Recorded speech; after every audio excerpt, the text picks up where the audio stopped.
අපි ගිය සතියේ කතා කරා සන්නායකයක කොහොමද විද්‍යුතය සන්නයනය වෙන්නේ කියලා. හරි.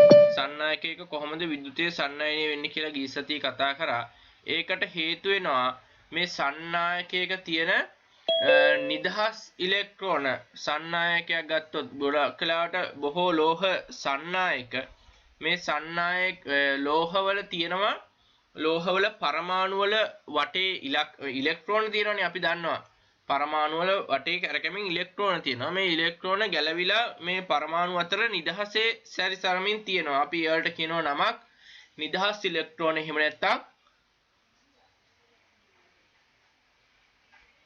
මුක්ත ඉලෙක්ට්‍රෝන කියලා කියනවා. මුක්ත ඉලෙක්ට්‍රෝන. හරි. ඔයගලන්ට පේනවා ඇති මේ රූපේ මේ මුක්ත ඉලෙක්ට්‍රෝන සැරිසරමින් තියෙනවා මේ පරමාණු වටා. හරි. අන්න ඒ ඉලෙක්ට්‍රෝන එක පැත්තකට ගමන් කරන එකට අපි කියනවා විද්‍යුත් ධාරාවක් ගමන් කරනවා කියලා. එතකොට මේ විද්‍යුත් සන්නායකවල මේ මුක්ත ඉලෙක්ට්‍රෝන තිබීම හින්දා තමයි ඒවට විද්‍යුත්ය සන්නයනය කරන්න පුළුවන්. ඉලෙක්ට්‍රෝන ධාරාවක් යවන්න පුළුවන් හින්දා. දැන් විද්‍යුත් කුසන්නායක උදාහරණයක් ලී කුට්ටියක් ගත්තොත් එහෙම ඒකේ මේ වගේ මුක්ත ඉලෙක්ට්‍රෝන නෑ පුතා. ඒවැය තියෙන ඉලෙක්ට්‍රෝන ඔක්කොම පරමාණු වලට බැඳිලා තියෙන්නේ. ඒ හින්දා ඉලෙක්ට්‍රෝන ගලාගෙන යන විදිහක් නැහැ. විද්‍යුත් ධාරාවක් ගලන විදිහක් නැහැ. ඒ හින්දායි ඒව විද්‍යුත් පරිවාරක නැත්තම් කුසන්නායක වෙන්නේ. හරි. සන්නායකවල මේ වගේ නිදහස් ඉලෙක්ට්‍රෝන එහෙම නැත්තම් මුක්ත ඉලෙක්ට්‍රෝන තියෙනවා. ඒවා ගලාගෙන යාමට සැලසුවොත් ඒකෙන් විද්‍යුත් ධාරාවක් යවන්න පුළුවන්. ඒකයි ඒවා විද්‍යුත් සන්නායක කියලා කියන්නේ. හරි. මේවා මම ගිය සතියේ ලියන්න දුන්නා. ඊගාට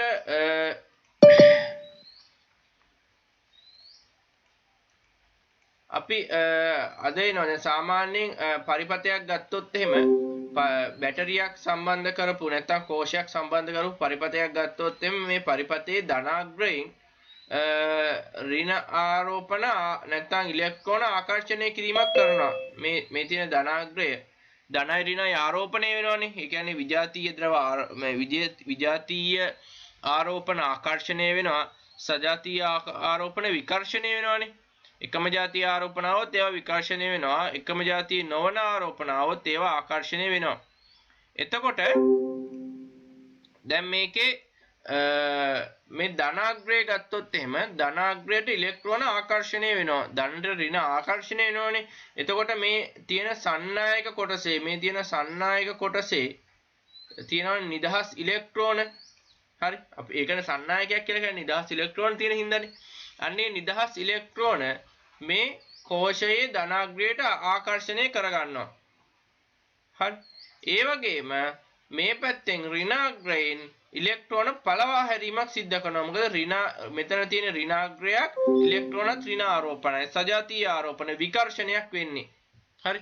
එහෙනම් ඍණාග්‍රයෙන් ඍණ ආරෝපණ විකර්ෂණය කරනවා නැත්නම් පළවා හරිනවා.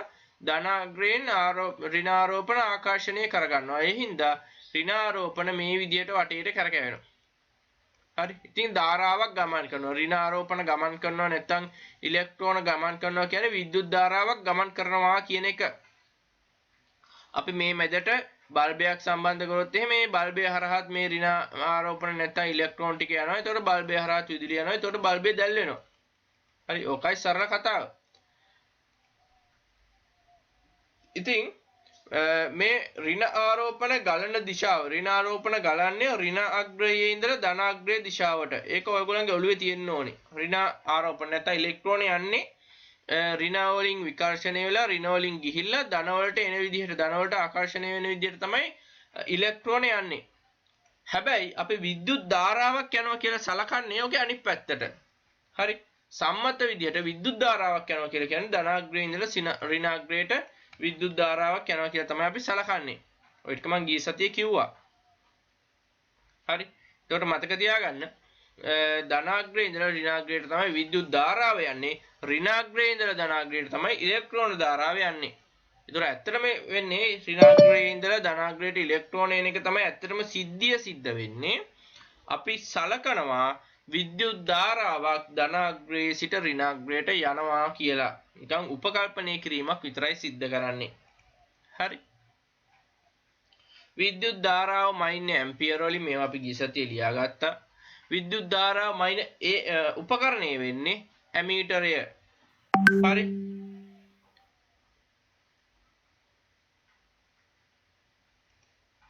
ඒ සඳහා සංඛ්‍යාංක මල්ටිමීටරයද භාවිතා කරන්න පුළුවන්.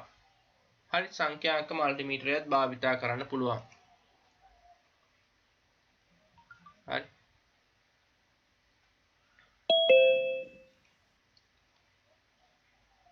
මොකක් හරි සන්නායකයක් දිගේ ධාරාවක් ගලාගෙන යනකොට ඒ ගලා යන ධාරාව මයින්න නම් අපි ඒ මුළු ධාරාවම ඇමීටරය හරහා යන විදිහට ඇමීටරය සකස් කරන්න ඕනේ මෙන්න මේ විදිහට ශ්‍රේණිගතව. එතකොට තමයි ඇමීටරය හරහා යන ධාරාව තමයි ඇමීටරය පෙන්වන්නේ පුතේ. හරි. ආ වෙන කිසිම දෙයක් නෙමෙයි. ඇමීටරය හරහා යන ධාරාව ඇමීටරය පෙන්වනවා. ඒ හින්දා මුළු ධාරාවම ඇමීටරය හරහා යන විදිහට මේ සම්බන්ධ කරන්න ඕනේ. එහෙම නැතුව දැන් බැරි වෙලා හරි මෙන්න මෙහෙම තිබ්බොත් එහෙම සන්නායකය. හරි. අපි පිටින් සයි කරොත් ඇමීටරය. එතකොට මුළු ධාරාවම මේ සන්නායකය හරහා මේ ඇමීටරය හරහා යන්නේ නැහැ. මෙහෙන් එන ධාරාව ඔහම එහෙම ගිහලා කොටසක් මෙහෙන් යනවා. හරි. කොටසක් මෙහෙන් යනවා. තව කොටසක් මෙහෙන් යනවා. ඒතකොට මුළු ධාරාවම ඇමීටරය හරහා යන්නේ. ඒතකොට පරිපථය ගන්න මුළු ධාරාවම අපිට මැනෙන්නේ නැහැ. ඒ හින්දා අපි ගිය සතියේ අඳුරගත්ත මේ පරිපථයක මුළු ධාරාවම මේ මැන ගන්න නම් ඇමීටරය සම්බන්ධ කළ යුතු තැන්. දැන් සාමාන්‍ය මේ පළවෙනි එකේ නම් මේ කොහෙන් හයි කරත් කමන්නේ මුළු ධාරාවම එතකොට බැටරියෙන් දෙන මුළු ධාරාවම ඇමීටරය හරහා යන විදිහට මේ ඕනි තැනකින් සම්බන්ධ කරාට අපිට ගන්න පුළුවන්. හැබැයි මේ දෙවෙනි අවස්ථාවේදී අපි මෙතනින් සම්බන්ධ කරොත් එහෙම ඇමීටරය හරි. එතකොට අපිට ටිකක් මග ඇරෙනවා. මොකද සමහර ටිකක් මෙන්න මේ පැත්තෙන් ගිහිල්ලා ඉවරලා මේ බල්බය හරහා ගිහිල්ලා ඉවරලා යනවා. එතකොට ඒ ටික මැනෙන්නේ නැහැ. හරි. බැරි වෙලා හරි අපි මෙන්න මෙතන සම්බන්ධ කරොත් එහෙම ඇමීටරය එතකොට මේ එන ධාරාවෙන් ටිකක් මොකද වෙන්නේ මෙන්න මේ හරහාත් යනවා. ඒ ටික මැනෙන්නේ නැහැ. හරි. ඒ හින්දා අපි මේ වගේ අවස්ථාවකදී ඇමීටරය සම්බන්ධ කරන්න ඕනි මෙන්න මේ වගේ තැනකින් එහෙම නැත්නම් මේ වගේ තැනකින්. හරි. එතකොට මුළු ධාරාවම මැනෙනවා. හරි. ඒ විදිහට අපි අද කතා කරනවා මේ විභවාන්තරය සහ විද්‍යුත් ගාමක බලය ගැන. හරි. විභවාන්තරය සහ විද්‍යුත් ගාමක බලය ගැන කතා කරනවා අද දවසේ. ඒකට කලින් අපි දැනගන්න ඕනි මෙන්න මේ වගේ රූපතරණ මේක ඕලගේ ඇති ටියුට් එකේ දාලා හරි මේ බලන්න මේ අවස්ථාවේදී පුතේ පළවෙනි අවස්ථාවේ තියෙන්නේ උස ටැංකියක් ජල ටැංකියක් කියලා හිතන්නකෝ. හරි. උස ජල ටැංකියක් තියෙනවා. මේ උස ජල ටැංකියේ පහළට ටැප් එකක් දාලා තියෙනවා. හරි. ඊගොල්ලෝ දෙවෙනි අවස්ථාවේ මම මේවා AB කියලා නම් කරන්න. මේක A අවස්ථාව, මේක B අවස්ථාව. B අවස්ථාවේදී ටික උස අඩු ජල ටැංකියක් තියෙනවා. ඒකෙනුත් සාමාන්‍ය විදිහට ටැප් එකක් දාලා තියෙනවා. මට ඔයගොල්ලෝ chat එකට මැසේජ් එකක් දාන්න. මේ ටැප් එක අරපුවාම වැඩිම වේගයෙන් වතුර යන්නේ A අවස්ථාවේදීද B අවස්ථාවේදීද?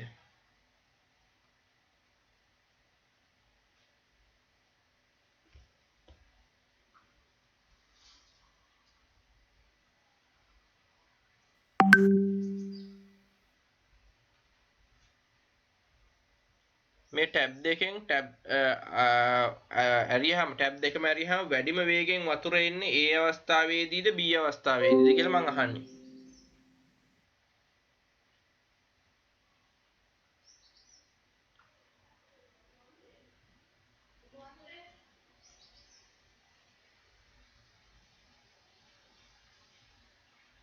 ඔව් ගොඩක් අය උත්තරේ දුන්න හරියට ඒ අවස්ථාවේදී තමයි යන්නේ. ඒකට හේතුව තමයි දැන් මේකේ ඔයගොල්ලන් පොතේ දාලා තියෙන හේතුව නම් වැරදි.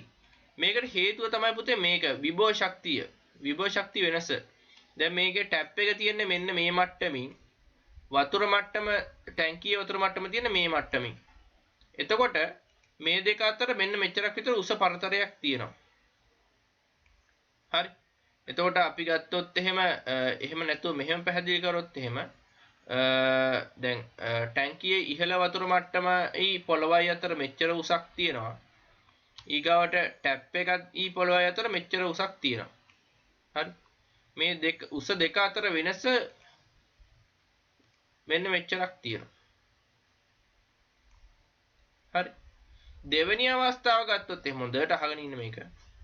දෙවෙනි අවස්ථාව ගත්තොත් එහෙම ටැප් එකට අර කලින් අවස්ථාවෙම වගේ තමයි ටැප් එක නම් තියෙන්නේ ඒ සමාන උසින්ම වගේම තමයි.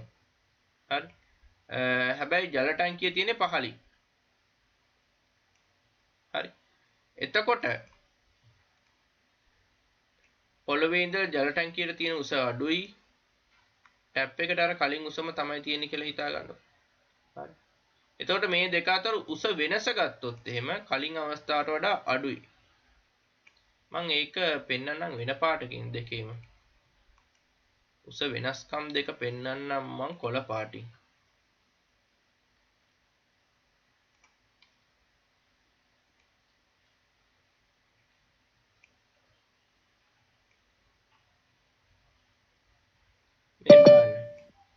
පළවෙනි සහ දෙවෙනි අවස්ථාවල උස වෙනස්කම්.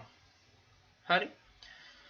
එතකොට මේවේ විභව ශක්තිය ගත්තොත් එහෙම අපි දන්නවා උස වැඩි වෙන විභව ශක්තිය වැඩි වෙනවා කියලා. විභව ශක්තිය සමානයි mgh. අපි 10 වසර පාඩමක ඉගෙන ගත්තා. mgh තමයි විභව ශක්තිය වෙන සමීකරණය. හරි. එතකොට h කියන්නේ උස පොළවේ තියෙන සිට උස. හරි. දැන් මම ඒක ලියලා පෙන්නන්නම්කෝ ඔයගලන්ට. විභව ශක්තිය සමානයි mgh. h වැඩි වෙනකොට විභව ශක්තිය වැඩි වෙනවා. හරි. දැන් මේ පළවෙනි අවස්ථාවේ මේක A අවස්ථාව මේක B අවස්ථාව කියලා හිතන්නකෝ. A අවස්ථාවේදී ජල ටැංකියේ ජල ප්‍රමාණය ඉතාමත් උසින් තියෙන විභව ශක්තිය වැඩි. හරි. එතකොට දැන් දෙවෙනි අවස්ථාවේ එච්චර උසින් නැහැ. ඒකේ සාමාන්‍ය විභව ශක්තිය තියෙනවා. අපි මෙතන ගමු පළවෙනි අවස්ථාව A අවස්ථාවේදී විභව ශක්තිය ජල ටැංකියේ විභව ශක්තිය මේ හරිය තියෙන ජල ශක්තිය විභව ශක්තිය 50යි කියලා. මෙතන ගමුකෝ 10යි කියලා. එතකොට මේ දෙක අතර වෙනස විභව ශක්ති වෙනස විභව අන්තරය කියලා කියනවා අපි මේකට. 40යි. හරි. 40ක විභව අන්තරයක් තියෙනවා. දෙවෙනි අවස්ථාවේදී මෙතන 50ක් එන්නේ නැහනේ. අපි හිතමුකෝ මෙතන තියෙන්නේ 40යි කියලා. ටැප් එක ගාව විභව ශක්තිය 10යි කියලා කියමු. එතකොට මේ දෙක අතර විභව ශක්තිය වෙනස නැත්නම් විභව අන්තරය 30යි. හරි. එතකොට පළවෙනි එකේ විභව ශක්ති වෙනස නැත්නම් විභව අන්තරය වැඩි. හරි. ඒ හින්දා ජලය ගලාගෙන එන වේගය වැඩි. හරි. දෙවෙනි අවස්ථාවේදී මේ ටැප් එකයි මේ ටැංකියේ ජල මට්ටමයි අතර විභව ශක්ති වෙනස අඩුයි. හරි 30යි. පළවෙනි අවස්ථාවට වඩා අඩුයි. ඒ හින්දා මේකෙන් ජලය ගලාගෙන එන වේගය අඩුයි. හරි. අපිට මේ මෙච්චර පැහැදිලි කරන්න දෙයක් නැහැ. අපි දන්නවා උස ජල ටැංකියකින් වේගයෙන් ජලය ගලාගෙන යනවා. ජල ටැංකිය උස අඩු වුණොත් එහෙම එන ප්‍රෙෂර් එක අඩුයි, එන වේගය අඩුයි. හරි. ඕක අපි සාමාන්‍යයෙන් අපිට දැනෙන සංසිද්ධියක්. හරි. එතකොට මේ ජල ටැංකියක් පොළොවට වඩාත් උසින් ඇති විටදී එයින් ජලය ගලා එන වේගය වැඩි. හරි. නමුත් ජල ටැංකිය අඩු උසකින් පිහිටා ඇති විටදී එයින් එන ජල නලයක ජලය ගලන වේගය අඩුයි. හරි. මීට හේතුව ජලයේ පිටතට පැමිණෙන ස්ථානය සහ ජල ටැංකිය අතර ඇති පීඩන වෙනසයි. පළවෙනි සැරේ පීඩන වෙනස වැඩි, දෙවෙනි සැරේ පීඩන වෙනස අඩුයි. හරි. පීඩන වෙනස අඩු වුනහම අඩු වේගකින් එන්නේ. දෙවෙනි සැරේ පීඩන මේ අර පළවෙනි පාර උස වැඩි වෙනකොට පීඩන වෙනස වැඩි. එතකොට වැඩි වතුර ප්‍රමාණයක් එනවා. දෙවෙනි අවස්ථාවේ පීඩන වෙනස අඩුයි. ඒ හින්දා අඩු ජල ප්‍රමාණයක් තමයි එන්නේ. හරි. ඕක ලියා ගන්න. ඕක ලියා ගන්න තියෙනවනේ.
හරි නේද?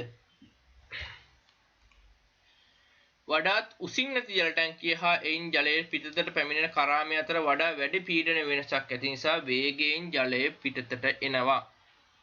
හරි. විදුලි ප්‍රභවයක් සහිත විද්‍යුත් පරිපථයක ධාරාව ගලන්නෙත් මේ ආකාරයට පුතේ. දැන් හිතන්නකෝ දැන් මේ මෙතන තියෙනවා විද්‍යුත් පරිපථයක් ඇඳලා ඔයගොල්ලන්ගේ රූපෙත් තියෙනවා ඒක. හරි. දැන් මෙහෙම හිතන්නකෝ මම මේක ඔයගලන්ට වෙනස් විදියකට ඉස්සෙල්ලා ඇඳලා පෙන්නන්නම්.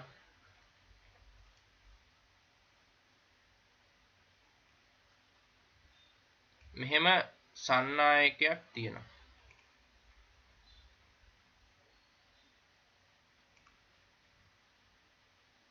මේ සන්නායකය මේ විදිහට සම්බන්ධ කරලා තියෙන්නේ. මේ සන්නායකයේ තියෙන මුක්ත ඉලෙක්ට්‍රෝන අපි දන්නවා. මේ මුක්ත ඉලෙක්ට්‍රෝන එක පැත්තකට යනකොට තමයි විද්‍යුත් ධාරාවක් ගන්නවා කියලා අපි කියන්නේ. මේ විදිහට සන්නායකයක් බැටරි එකටවත් කිසිම දෙයකටවත් සම්බන්ධ කරන්නේ නැතුව තිබුණත් මේකේ මුක්ත ඉලෙක්ට්‍රෝන තියෙනවා. එතකොට මේකේ ධාරාවක් ගලන්නේ නැහැ උනාට. ඇයි ඒ හේතුව? ධාරාවක් ගලන්න හේතුවක් තියෙන්න ඕනේ. ඒ ඉලෙක්ට්‍රෝන ටික එක පැත්තකට ඇදිලා යන්න හේතුවක් තියෙන්න ඕනේ. එහෙම හේතුවක් නැතුව ඇදිලා යන්නේ නැහැ. ඔයගොල්ලෝ හිතන්නකෝ මේ විදිහට වතුර බටයක් එකම වතුර බටයක් එකට සම්බන්ධ කළ ඔය net round තියෙන්නේ. net වල round තියෙන්නේ බටයක් මේ රවුමට හදලා නැත්තම් කොටුවට හදලා අන්න ඒකට වතුර එකක් පුරවලා ඉවරලා බිමින් තියා තිබුවොත් එimhe හරහට මේකේ වතුර ටික ගමන් කරනවද පුතේ? නෑ ගමන් කරන්නේ එක වතුර තියෙනවා. හැබැයි වටේට ගමන් කරන්නේ නෑ. එහෙම ගමන් කරන්න හේතුවක් නෑනේ. ඒ විදිහටම තියෙනවා.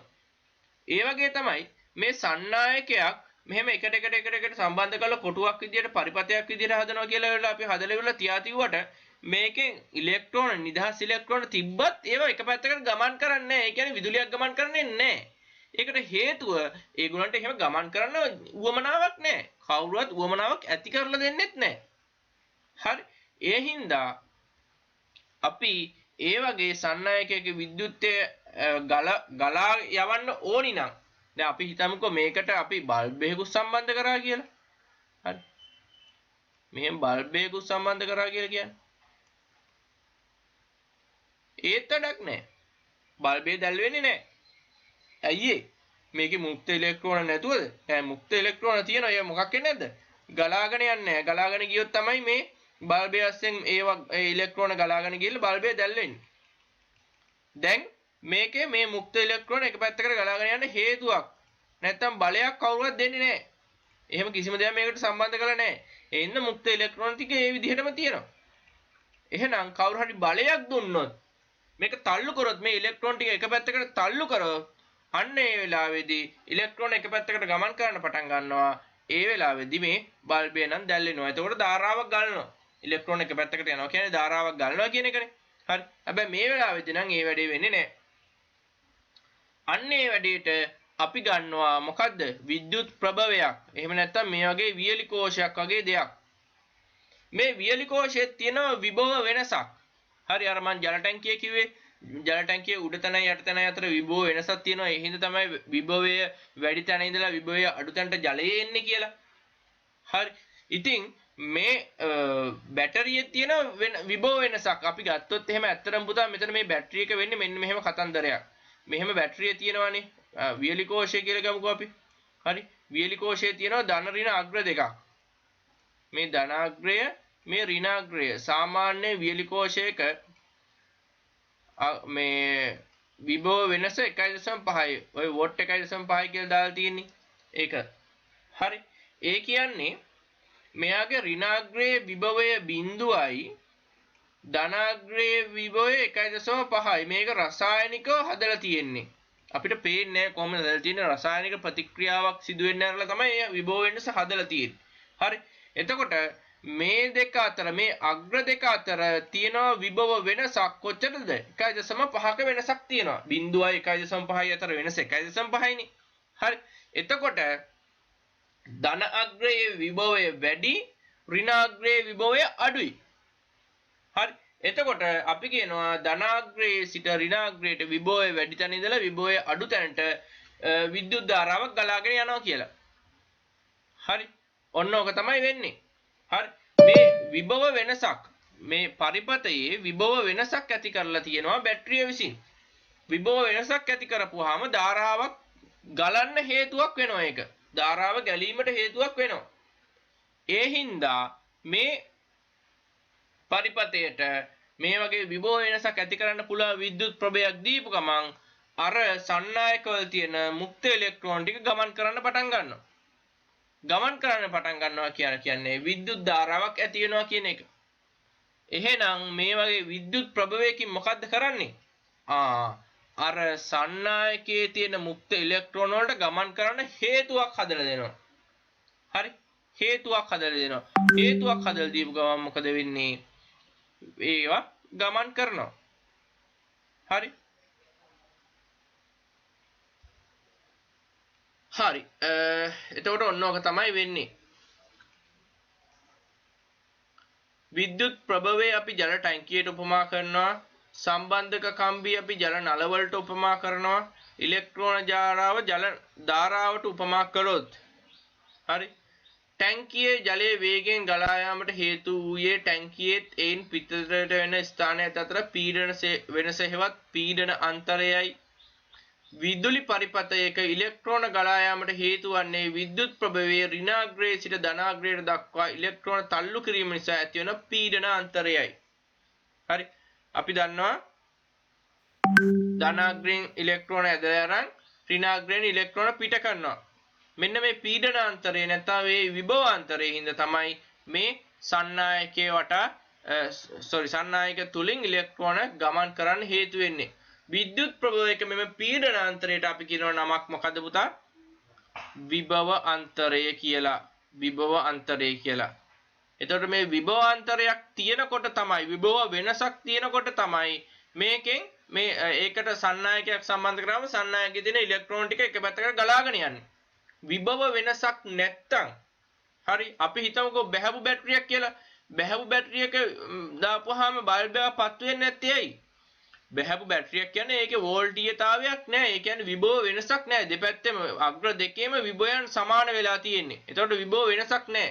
හිතන්නකෝ මේ විදිහට බැහැපු බැටරියක් නම් මෙන්න මේ විදිහයි. මෙන්න එහෙම තියෙනවා බැටරිය.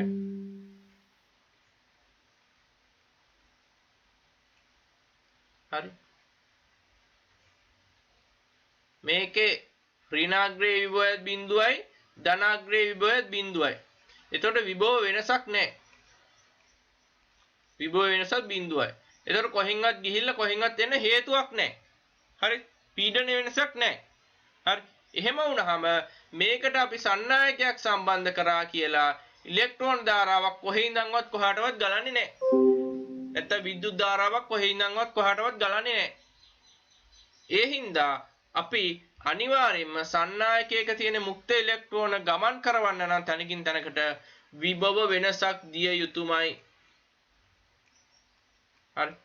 විභව වෙනසක් දිය යුතුමයි. එතකොට ඒ විභව වෙනස අනුව හරි ඒ ඉලෙක්ට්‍රෝන ධාරාව ගලාගෙන යනවා. හරි. ඉලෙක්ට්‍රෝන ධාරාව ගලාගෙන යනවා. ඔක ලියා ගන්න තියෙනවනේ.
මේක හරියට පුතේ මෙන්න මෙහෙම ගන්නත් පුළුවන්. ඉන්නකො මම ඔයාලට කියන්නේ. කෝ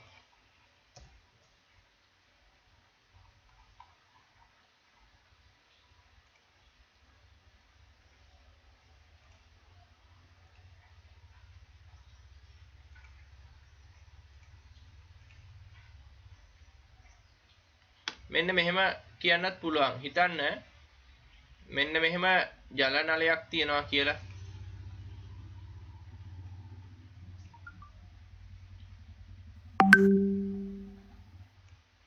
ඔන්න ඔහම ජල නලයක් තියෙනවා. මේක ඇස්සේ ජලය තියෙනවා. ජලය අඳින්නේ කොහොමද? මං නිල් පාටින් අඳින්නම් ජලය.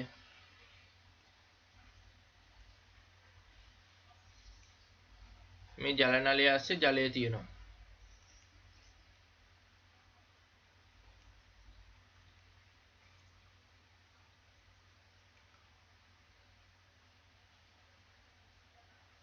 මේක හරස් අතර බිමට තියලා තියෙනවා මේ වගේ ඇටවුමක්. මේකේ ජලය තිබ්බට මේ ජලය ටික ගලාගෙන යන්නේ නැහැ. හේතුව ගලාගෙන යන්න බලයක් නැහැ. අපි මේකට සම්බන්ධ කරනවා මෝටරයක්. මෙතෙන්ට මෝටරයක් සම්බන්ධ කරනවා. හරි. මෝටරයෙන් ඇදලා ගන්න එක මේ පැත්තෙන් සම්බන්ධ කරනවා.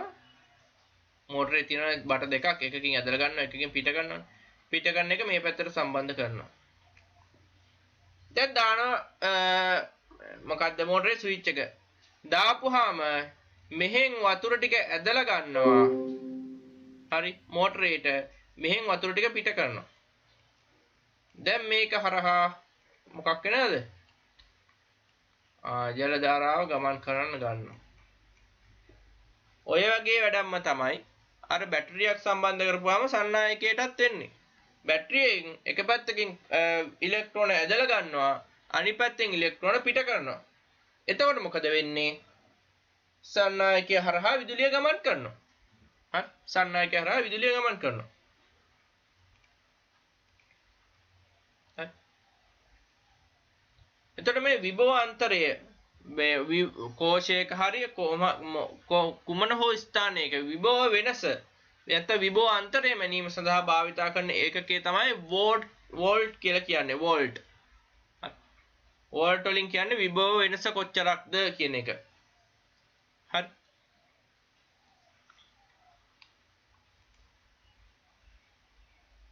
ඒකත් ලියන් තියෙනවනේ, ලියා ගන්න.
හරි. අපි දන්නා ඍණාග්‍රයෙන් සන්නායකයට ඉලෙක්ට්‍රෝන පළවා හරීමක් කරනවා. ඉලෙක්ට්‍රෝන විකර්ෂණය කරනවා. මොකද ඍණයි විකර්ෂණය වෙනවනේ. ඒතර ඉලෙක්ට්‍රෝන පළවා හරිනවා. මෙන්න මේ පළවා හරින කොච්චර බලයකින්ද කියන එකට අපි කියනවා නමක් විද්‍යුත් ගාමක බලය කියලා. බැටරියක් ගත්තොත් එහෙම ඒකේ ඍණාග්‍රය විද්‍යුත් ඍණාග්‍රය මගින් ඉලෙක්ට්‍රෝන පළවා හරිනවා. එතකොට ඒ කොච්චර බලයකින්ද පළවා හරින්නේ? පළවා හරින බලයට අපි කියනවා විද්‍යුත් ගාමක බලය කියලා. හරි. ඒක හයිලයිට් කරගන්න. ඍණාග්‍රයෙන් බාහිර පරිසරයට ඉලෙක්ට්‍රෝන පළවා හරින්න තියෙන බලයට අපි කියනවා විද්‍යුත් ගාමක බලය කියලා.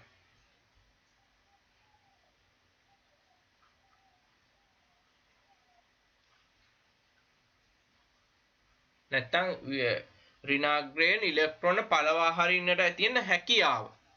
හරි. විද්‍යුත් ගාමක බලය. මෙම විද්‍යුත් ගාමක බලය විදුලි කෝෂයකින් විදුලිය ලබා නොගන්න අවස්ථාවේ එම කෝෂය ඇති විභවාන්තරයට සමාන වේ. මේ විද්‍යුත් ගාමක බලයත් වෝල්ට් වලින් මනින්නේ. හරි. විද්‍යුත් ගාමක බලය සමාන වෙනවා කෝෂයක් නිකන් තියෙනකොට. ඒ කියන්නේ විදුලිය ගමනක් කරන්නේ නැතිකොට කෝෂයේ අග්‍ර දෙක අතර තියෙනනේ විභව වෙනසක්. අන්නේ විභව වෙනසට සමාන වෙනවා. දැන් සාමාන්‍යයෙන් පෙන්ටෝස් බැටරි එක නම් විද්‍යුත් ගාමක බලය දැන් සාමාන්‍යයෙන් පෙන්ටෝස් බැටරි එක ගහලා තියෙනවා. ඒකේ විභවාන්තරය 1.5 වෝල්ට් කියලා. ඔයගොල්ලෝ අරන් බලන්න ඔය මොනවද මේ රිමෝට් වල ටෝච් වල එහෙම තියෙන බැටරි ඒවා ගහලා තියෙනවා 1.5 V කියලා. ඒ කියන්නේ ඒකේ විභවාන්තරය දෙපස්සේ අග්‍ර දෙකේ විභවාන්තරය වෝල්ට් 1.5යි. එතකොට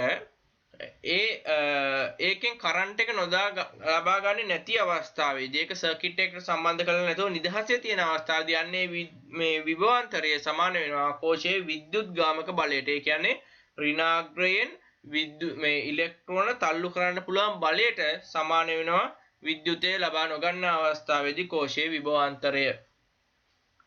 හරි. කෝෂයේ විදුලිය ලබා ගන්නා අවස්ථාවේදී කෝෂය තුල ඇතිවන සුළු ප්‍රතිරෝධය නිසා කෝෂය තුල විභවාන්තරයක් හට ගන්නවා. ඔව්. සාමාන්‍යයෙන් කෝෂයක් තුල උනත් පොඩි ප්‍රතිරෝධයක් තියෙනවා.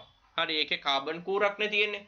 එතකොට ඒක හරහා විදුලිය යනකොට සමහරලාට මුලින්ම විදුලිය යන තැනයි විදුලිය අනිත් පැත්තෙන් එන තැනයි අතර වෙනසක් තියෙන්න පුළුවන්. විභව වෙනසක් තියෙන්න පුළුවන් ප්‍රතිරෝධයේ හින්දා. අපි ඒක එන්නේ කොහොමද කියලා ඉස්සරහට කතා කරනවා. හරි. එතකොට අන්නේ විභව වෙනස හින්දා මෙතන විද්‍යුත් ගාමක බලයට වඩා පොඩ්ඩක් අඩු වෙනවා විදුලිය ලබා ගන්නා අවස්ථාවේදී වෝල්ටීයතාවය නැත්නම් සැබෑ වෝල්ටීයතාවය. එතකොට අපි මේ වෝල්ටීයතාවය සැබෑ වෝල්ටීයතාවය හොයන්නේ දැන් මේකේ විද්‍යුත් ගාමක බලය තියෙනවානේ. ඒ කියන්නේ විද්‍යුතය ලබා නොගන්නා අවස්ථාවේදී තියෙන වෝල්ටීයතාවයටනේ අපි විද්‍යුත් ගාමක බලය කිව්වේ. එතකොට මේ විදුලිය ලබා ගන්නා අවස්ථාවේදී අර සැබෑ වෝල්ටීයතාවයට වඩා වෝල්ටීයතාවය පොඩ්ඩක් අඩු වෙනවා කෝෂයේ තියෙන ප්‍රතිරෝධයේ හින්දා. හරි. එතකොට අපි කෝෂයේ තියෙන ප්‍රතිරෝධයේ හින්දා තියෙන විභවාන්තරය විද්‍යුත් ගාමක බලයෙන් අඩු කරපුවාම ඇත්තටම සර්කිට් එකට නැත්තම් පරිපථයට දෙන විභවාන්තරය ලැබෙනවා. හරි මේක ටිකක් සංකීර්ණ කතාවක්. හරි සාමාන්‍ය මේවා උසස් පෙළට එන මොනවද සංකල්ප මේකට තව ගොඩක් වටෙන් උගන්වන්න ඕනි කියන්න. ඉතින් මේ කරුණ එකපාරට ඔයගලන්ට දාලා තියෙනවා මේ විද්‍යුත් ගාමක බලය ගැන මම දන්නේ ඇයි දැම්මේ කියලා. ඒක පොඩ්ඩක් ඔයගලන්ට මතක තියාගෙන ඉන්න වෙනවා. විද්‍යුත් ගාමක බලය කියන්නේ විද්‍යුත් කෝෂයක ඍණාග්‍රයෙන් ඉලෙක්ට්‍රෝන පළවා හරින්න පුළුවන් හැකියාව විද්‍යුත් ගාමක බලය සමාන වෙනවා කෝෂයක විදුලිය ලබා නොගන්නා අවස්ථාවේදී කෝෂයේ තියෙන විභව අන්තරයට නැත්නම් වෝල්ටීයතාවයට කෝෂයකින් විදුලිය ලබා ගන්නකොට විද්‍යුත් ගාමක බලයට වඩා වෝල්ටීයතාවය පොඩ්ඩක් අඩු වෙනවා කියලා ඔළුවේ තියෙන්න ඕනි. හරි ඒකට ලොකු කතාවක් මේ ඉලෙක්ට්‍රොනික්ස් කියලා කියන්නේ උසස් පෙළ වෙනම පාඩමක්. හරි මේ කොටස් වෙනම පාඩමක් විදිහට උගන්වනවා. ඉතින් සනේෂ්ට කියන දෙයක් ඇහෙන්නේ නැහැලු සිග්නල් නැහැලු. හරි මම YouTube දාන්න මේක. ඉතින් මේකෙදි මේ පොඩි කොටසක් එකපාරට මෙතන දාලා තියෙන හින්දා ඒක පොඩ්ඩක් තේරුම් ගන්න ඔයගලන්ටත් අමාරු වෙයි. හරි. ඉතින් එහාට දේවල් කියලා දෙන්න විදියක් නැහැ. ඔයගලන්ට තවත් ඔළුව විකාර වෙයි. ඒ හින්දා දැනට පොඩ්ඩක් මේක මේ විදිහට මතක තියාගෙන ඉන්න. මේ චූටි කොටස. හරි.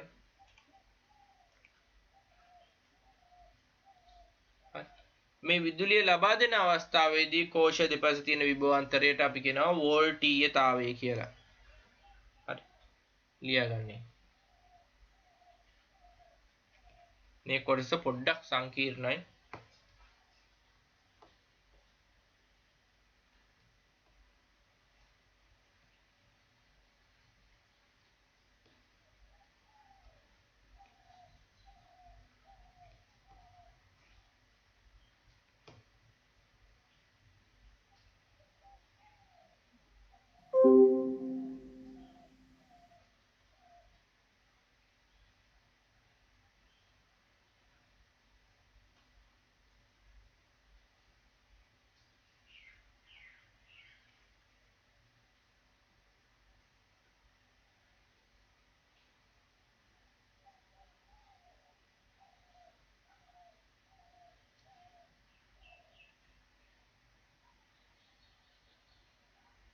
හරිනේ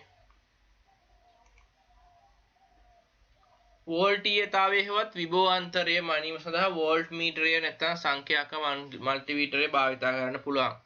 වෝල්ටීයතාවය කියන පුතේ තැන් දෙකක තියෙන විභවයන්ගේ වෙනස නැත්නම් විභව අන්තරය විභව කියලා කියන්නේ ඒකේ විභව ශක්තිය. හරි. ඒකේ අන්තරය කියලා කියන්නේ දෙකක් අතර වෙනස. හරි.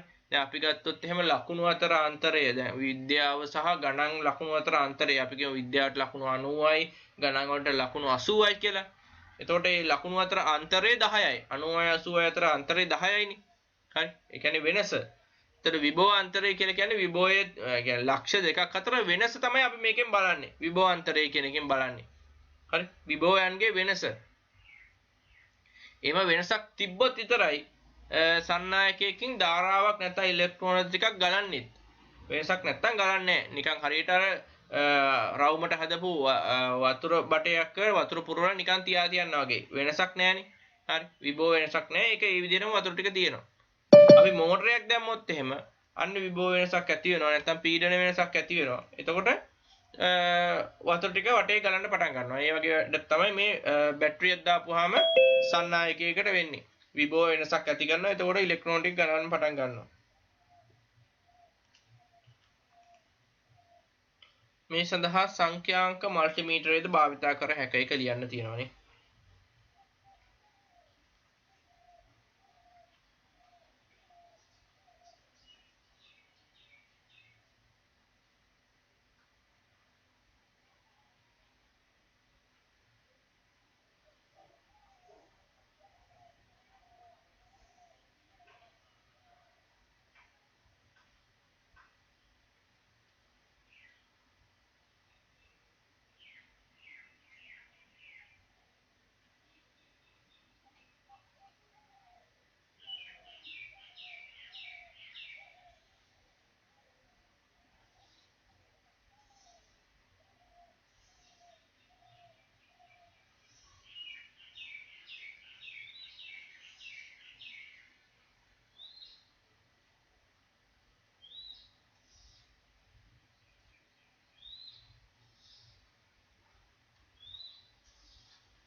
හරිනේ. පරිපථයක ලක්ෂ දෙකක් අතර විභව වෙනස නැත්නම් විභව අන්තරය හොයන්න ඒ අග්‍ර දෙකට වෝල්ට් මීටරේ අග්‍ර දෙක සම්බන්ධ කරන්න ඕනේ. අපි හිතමුකෝ බැටරියක අග්‍ර දෙකක විභව අන්තරය හොයනවා කියලා. මෙහෙම බැටරියක් තියෙනවා නැත්නම් වියලි කෝෂයක් තියෙනවා. මේක දෙකේ විභව අන්තරය හොයනවා කියලා හිතන්න. මෙතනයි විභව වෙනස හොයන්නේ. එතකොට වෝල්ට් මීටරය සම්බන්ධ කරන්න ඕනේ මේ තැන් දෙකට. බල්බයක දෙපස විභවාන්තරය වෙනවා කියලා කියමුකෝ. එතකොට බල්බයේ දෙපැත්තට සම්බන්ධ කරන්න ඕනේ. එතකොට පරිපථයක් ගත්තොත් එහෙනම් පරිපථයට සමාන්තරගතව තමයි අර ඇමීටරේ න ශ්‍රේණිගතවනේ අපි සම්බන්ධ කරේ. හරි. ඇමීටරේ සම්බන්ධ කරේ මෙහෙම හරියටම ධාරාව ඒක හරහා යන විදිහට. හරි. හැබැයි වෝල්ට් මීටරේ සම්බන්ධ කරන්නේ එහෙම නෙමෙයි. ඒ ධාරාව යන්න අරිනවා. හරි. ධාරාව යන්න අරිනවා. ඒකට ඒකේ දෙපැත්තෙන් තමයි සම්බන්ධ කරලා බලන්නේ මේ දෙක අතර විභව අන්තරය කොච්චරද කියලා. ඒ හින්දා ඒක හරහා ධාරාව යන්න අත්‍යවශ්‍ය නැහැ. මෙතෙන්දී ධාරාව නෙමෙයි වෝල්ට් මීටරෙන් අමයින්නේ විභව අන්තරය. මේ දෙපැත්ත මොකක් හරි අපි මයින්න තැන දෙපස තියෙන විභව වෙනස තමයි බයින්නේ. මේ දෙපැත්තට තමයි සම්බන්ධ කරන්න ඕනේ මේ වෝල්ට් මීටරයේ අග්‍ර දෙක. තේරුණානේ? ඒක අඳින්න තියෙනවා නේද ඔයගලන්ට? ඒක අඳගන්න.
එතකොට විභව මේ වෙනස ස්ථාන ඕනි ස්ථාන දෙකට තමයි වෝල්ට් මීටරය සම්බන්ධ කරන්නේ.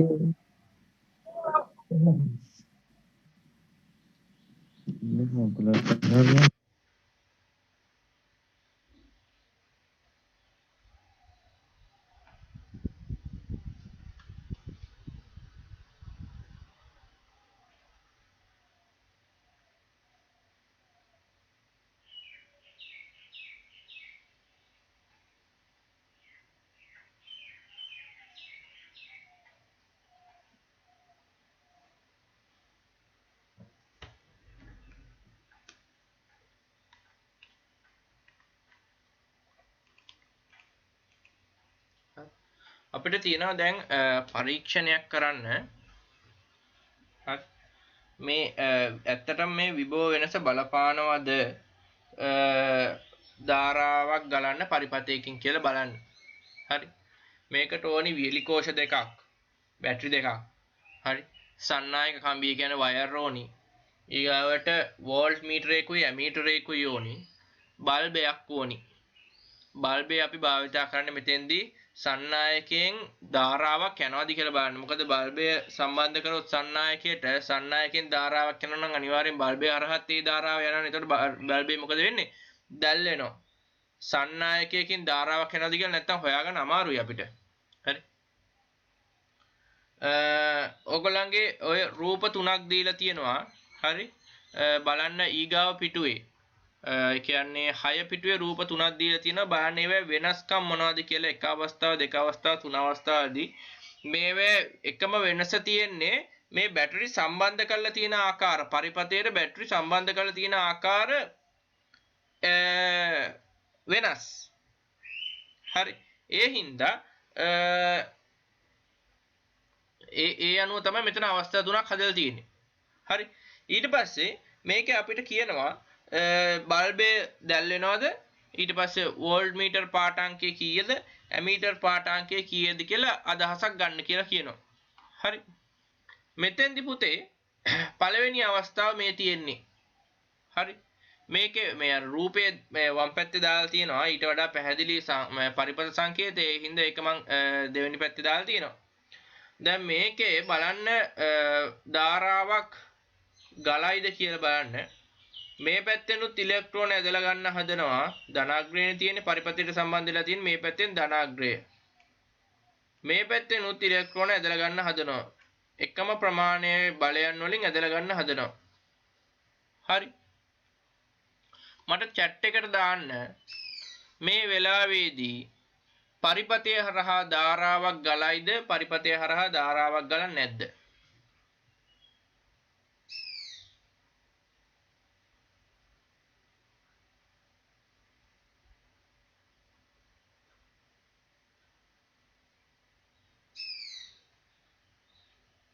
තුන් දෙනයි අනිත් කට්ටිය මොකද කියන්නේ?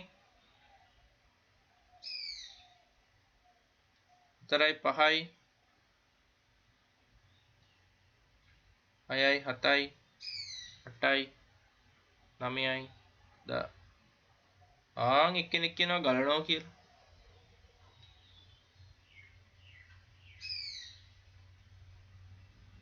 හොඳට බලන්න පුතා මේ මං අර කිව් එක ආපහු ඔලුවට ගන්න.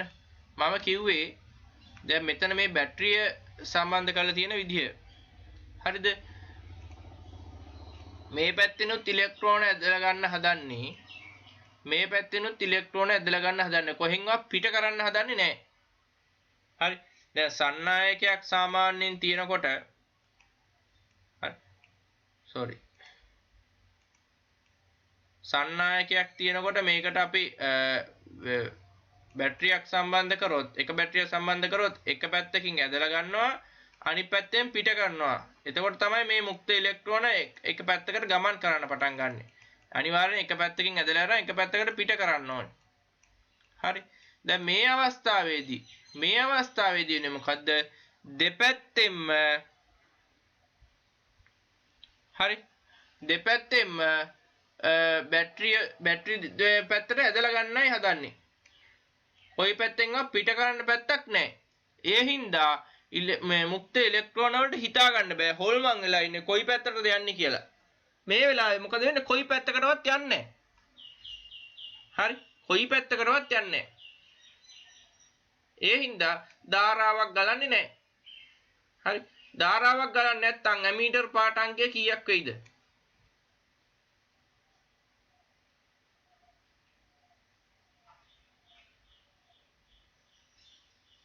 ඔව් හරියටම හරි. ඇමීටර් පාඨාංකය 0යි. හරි. දැන් මේක හොඳින් බලා ගන්න පුතා. මම මේක ටිකක් ලොකු කරලා පෙන්නන්නම්. මේ දිග ඉරින් පෙන්නන්නේ ධනාග්‍රේනේ. දිග ඉරින් පෙන්නන්නේ ධනාග්‍රේ. මේ පැත්තේ ධනාග්‍රය වෝල්ට් 1.5යි. මේ පැත්තේ ධනාග්‍රයත් වෝල්ට් 1.5යි. හරි. මෙතනයි අතර විභවයන්ගේ වෙනස කීයද?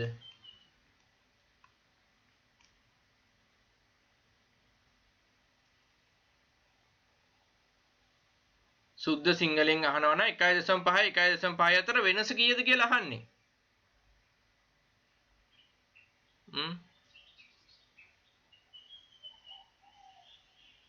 ඔව්. වෙනස බිඳුවයි. ඇයි වෙනසක් නැහැ. දෙපැත්තෙම 1.5 1.5 තියෙන්නේ. එහෙනම් වෝල්ටීයතාවයත් කීයද පුතා? බිඳුවයි. වෝල්ටීයතාවයත් බිඳුවයි. අපි හොඳින්ම දන්නවා මේ විදිහට බැටරියක් සම්බන්ධ කළොත් සර්කිට් එකකට මේ සම්බන්ධ කරලා තියෙන්නේ අපි නිකන් දකින අවස්ථාවට. මේ විදිහට බැටරියක් සම්බන්ධ කළොත් සර්කිට් එකකට ඒකේ බල්බය දැල් වෙන්නේ නැහැ. දැන් මේ අවස්ථාවේදී බල්බය දැල් වෙන්නේ නැහැ. ඇයි? ධාරාවක් ගලන්නේ නැහැ. බල්බය හරහා ධාරාවක් ගියොත් තමයි බල්බය දැල් වෙන්නේ. මේ වෙලාවේදී ධාරාවක් ගලන්න හේතුවක් නැහැ. දෙපැත්තෙන්ම බැටරිය පැත්තට මේ ඉලෙක්ට්‍රෝන ඇදලා ගන්න හදන්නේ. සමාන බලයන් වලින්. වෙනස් බලයන් වලින් ඇදලා ගත්තා නම් සමානයට මොකක් හරි වෙන්න පුළුවන්. එහෙම වෙන්නේ නැහැ. ඉලෙක්ට්‍රෝන ඇදලා ගන්න හදන්නේ සමාන බලයන් වලින්. ඒ හින්දා කොහෙටවත් පැහැදිලි විදිහට ඉලෙක්ට්‍රෝන යන්නේ නැහැ. ධාරාවක් ගලන්නේ නැහැ. ධාරාවක් ගලන්නේ නැත්තම් විදුලිය මේ බල්බය දැල් වෙන්නේත් නැහැ. හරි. එහෙනම් ඔතන යට 6 වෙනි පිටුවේ යටම තියෙනවනේ වගුවක්. ඒකේ අවස්ථාව කියනවා 1 2 3 මේ එක අවස්ථාව. එක අවස්ථාවේදී ධාරාව කීයද? විභවාන්තරය කීයද? බල්බය දැල් වේද නොදැල් වේද කියලා ලියන්න ටක් ගාලා විනාඩියක් දෙන්න. විනාඩියක් ඕනේ නැහැ. තප්පර 5ක් දෙන්න.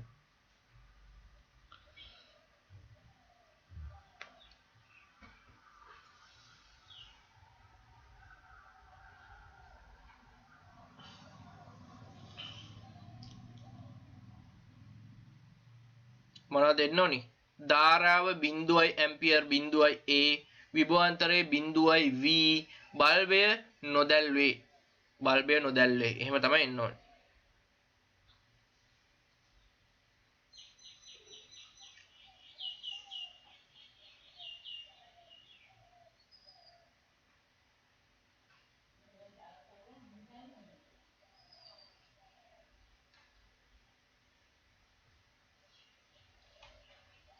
හරි.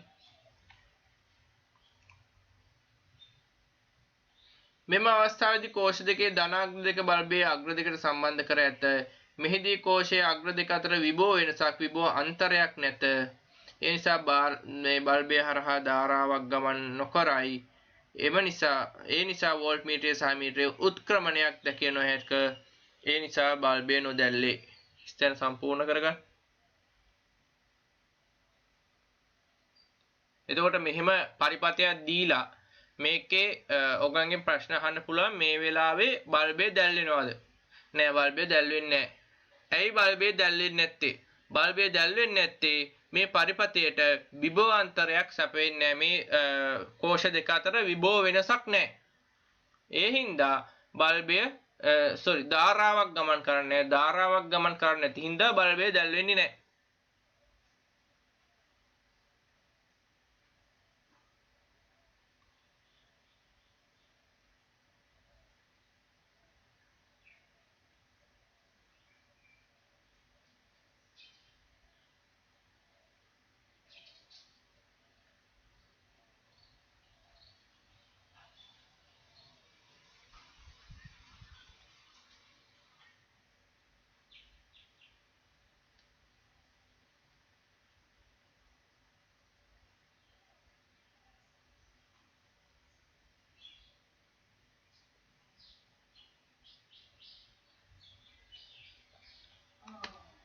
හරි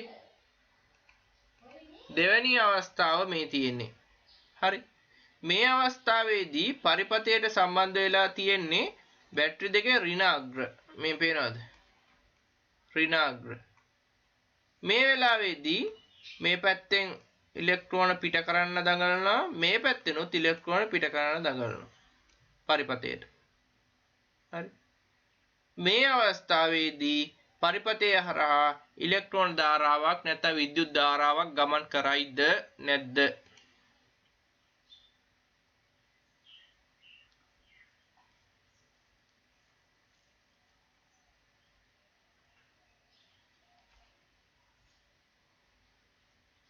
chat වැඩේ නැගලා යනවනේ කට්ටියම උත්තර දෙනවා එකෙන් දෙතුන් දෙනෙක් තමයි උත්තර දෙන්නේ නැත්තේ ඉතින් මෙහෙමයි තවත් ඉතින් උත්තර දෙන්නේ නැති අයට නම් කී කී මට හොයන්න බෑ ඉතින් තේරෙන්නේ නැත්නම් මොකද කරන්නේ හරි තවත් බැන බැන මේ උත්තර එවන්න කී කී එහෙම කරන්න බෑ මට හරි ගලන්නේ ඒකට හේතුව තමයි මොකද මේකේ කවුරුවත් ඇදලා ගන්න එක්කෙනෙක් නැහැ දෙපැත්තෙම පිට කරන්න තමයි හදන්නේ මේ පැත්තෙන් පිට කළා මෙහෙට යවන්න හදනවා හරි මේ පැත්තෙන් පිට කළා මෙහෙට යවන්න හදනවා ඉලෙක්ට්‍රෝන හොල්මන් වෙලා ඉන්නේ කොහෙටද යන්නේ කියලා කොහෙටවත් යන්නේ නැහැ මේ වෙලාවේ හරි ඒ හින්දා ධාරාවක් ගලන්නේ ඇමීටරේ පාඨාංකය කීයද 0යි ධාරාවක් ගලන්නේ නැහනේ 0යි ඊගාවට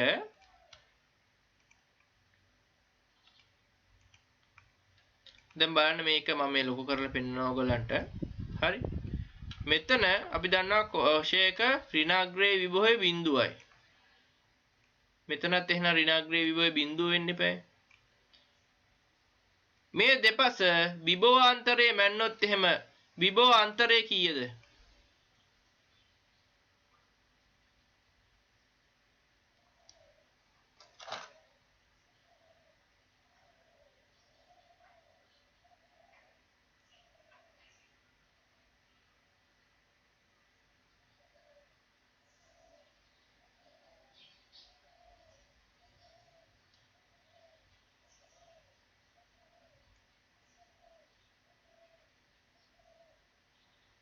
ඔව් විභවාන්තරයක් නෑ විභවාන්තරේ 0යි හරි විභවාන්තරේ 0යි එහෙනම් වෝල්ටීයතාවයකුත් නෑ වෝල්ටීයතාවය 0යි හරි ධාරාව 0යි බල්බය දැල්වෙන්නේ නෑ මොකද ධාරාව යන්න එපා බල්බය හරහා යන්න එහෙනම් මේ වෙලාවේදීත් ධාරාවක් ගමන් කරන්නේ නැහැ බල්බය දැල්වෙන්නේ නැහැ විභවාන්තරේ 0යි එහෙනම් වගුව සම්පූර්ණ කරගන්න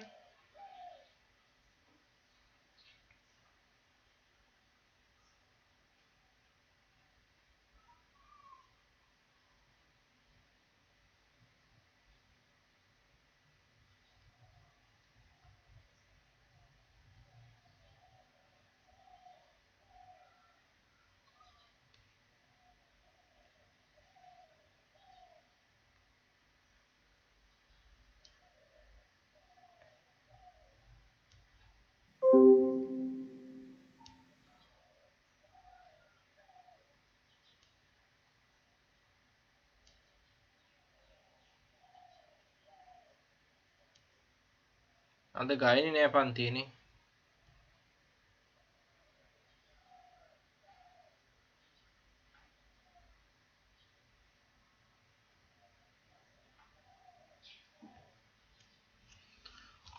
හරි එතකොට ඒක එන්න ඕනි ධාරාව ඇම්පියර් 0යි විභවාන්තරේ වෝල්ට් 0යි බල්බය නොදැල්වේ දෙවන අවස්ථාවේදී කෝෂ දෙකේ ඍණාග්‍ර බල්බයේ ඍණාග්‍ර දෙකට සම්බන්ධ කර ඇත මෙහිදීද කෝෂයේ අග්‍ර දෙක විභවාන්තරයක් විභව වෙනසක් නැති හින්දා ධාරාව ගලා නොයයි ඒ නිසා වෝල්ට් මීටරයේ සහ මීටරයේ උත්ක්‍රමණයක් දැකිය නොහැක ඒ නිසා බල්බය නොදැල්වේ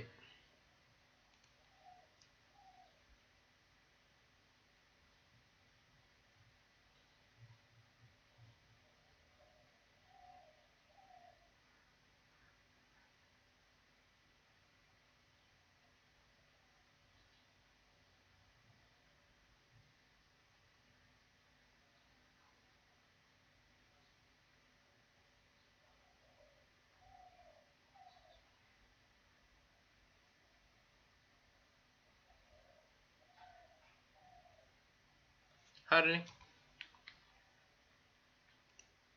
තුන්වෙනි අවස්ථාව. තුන්වෙනි අවස්ථාව නම් පොඩි වෙනසක් තියෙනවා වගේ. මොකක්ද තුන්වෙනි අවස්ථාවේ තියෙන වෙනස පුතා? හරි. මෙන්න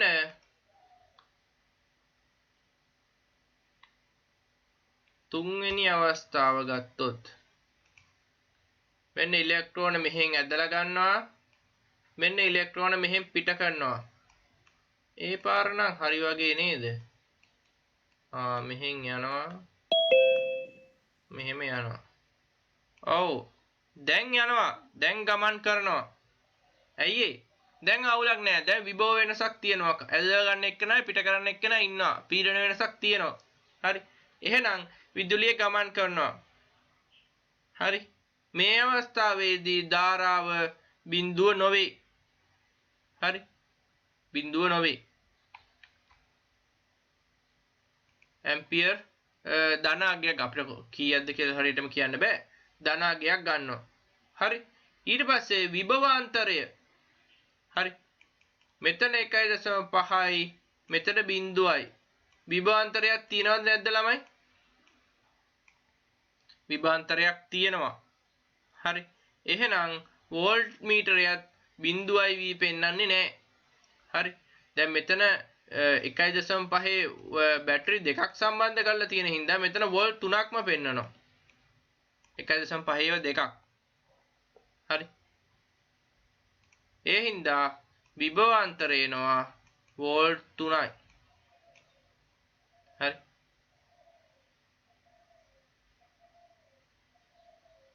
එතකොට මේ සම්බන්ධ කරලා තියෙන බල්බය අනුව ඊගවට සම්බන්ධක වයර් අනුව ගමන් කරන ඇම්පියර් ගාන ධාරාව වෙනස් වෙනවා. ධාරාවත් ශුන්‍ය වෙන්නේ නැහැ. ධාරාව ශුන්‍ය නොවේ. ධාරාවක් ගමන් කරයි කියලා ලිව්වත් හරි. හරි. ධාරාවක් ගමන් කරනවා නම් බල්බය මොකද වෙන්නේ? එල්ල කිරියකටපත් වෙනවා නේ. සම්පූර්ණ කරගන්න වගුව.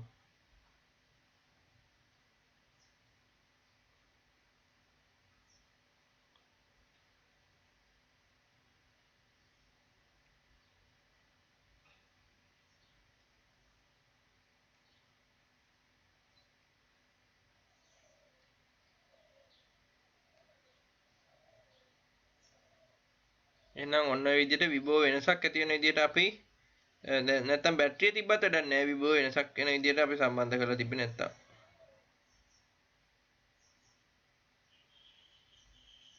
ගෙදරදී නිකන් බැටරි එකක් සම්බන්ධ කරලා බලන්න මේ විදිහට එයිද කියලා.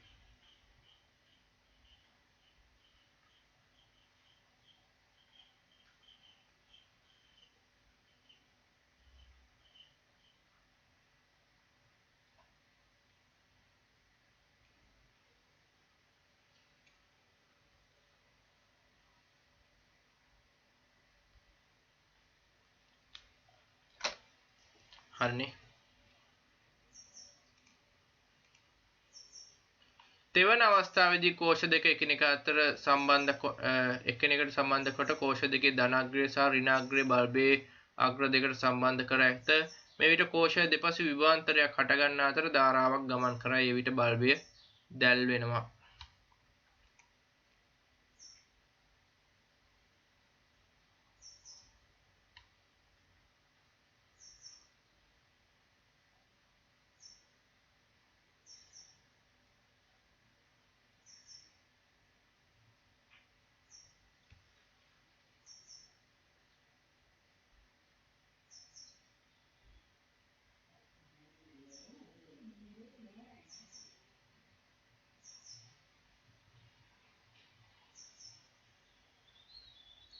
හරිනේ.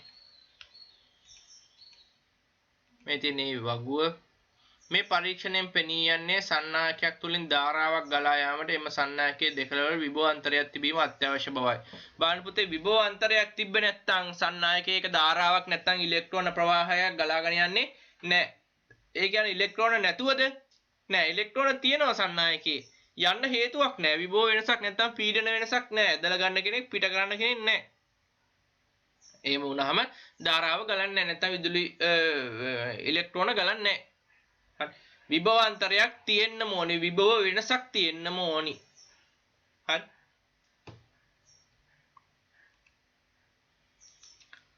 හරි ඊගවට අපි පරීක්ෂණයක් කරන්න හදන්නේ 7 වෙනි පිටුවට ගිහිල්ලා සන්නායකයක් තුලින් ගන්න ධාරාව හා සන්නායකයේ දෙකෙහි විභවාන්තරය අතර සම්බන්ධතාවය.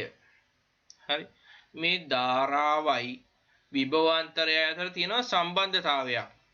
මොකක්ද මේ සම්බන්ධතාවය කියලා හොයන්න හදන්නේ. ඔයාලට මේ සම්බන්ධතාවය දැන්ටවත් හිතනවා ඇති. මේ විභවාන්තරය වැඩි වෙන්න ගලන ධාරාව වැඩි වෙනවා.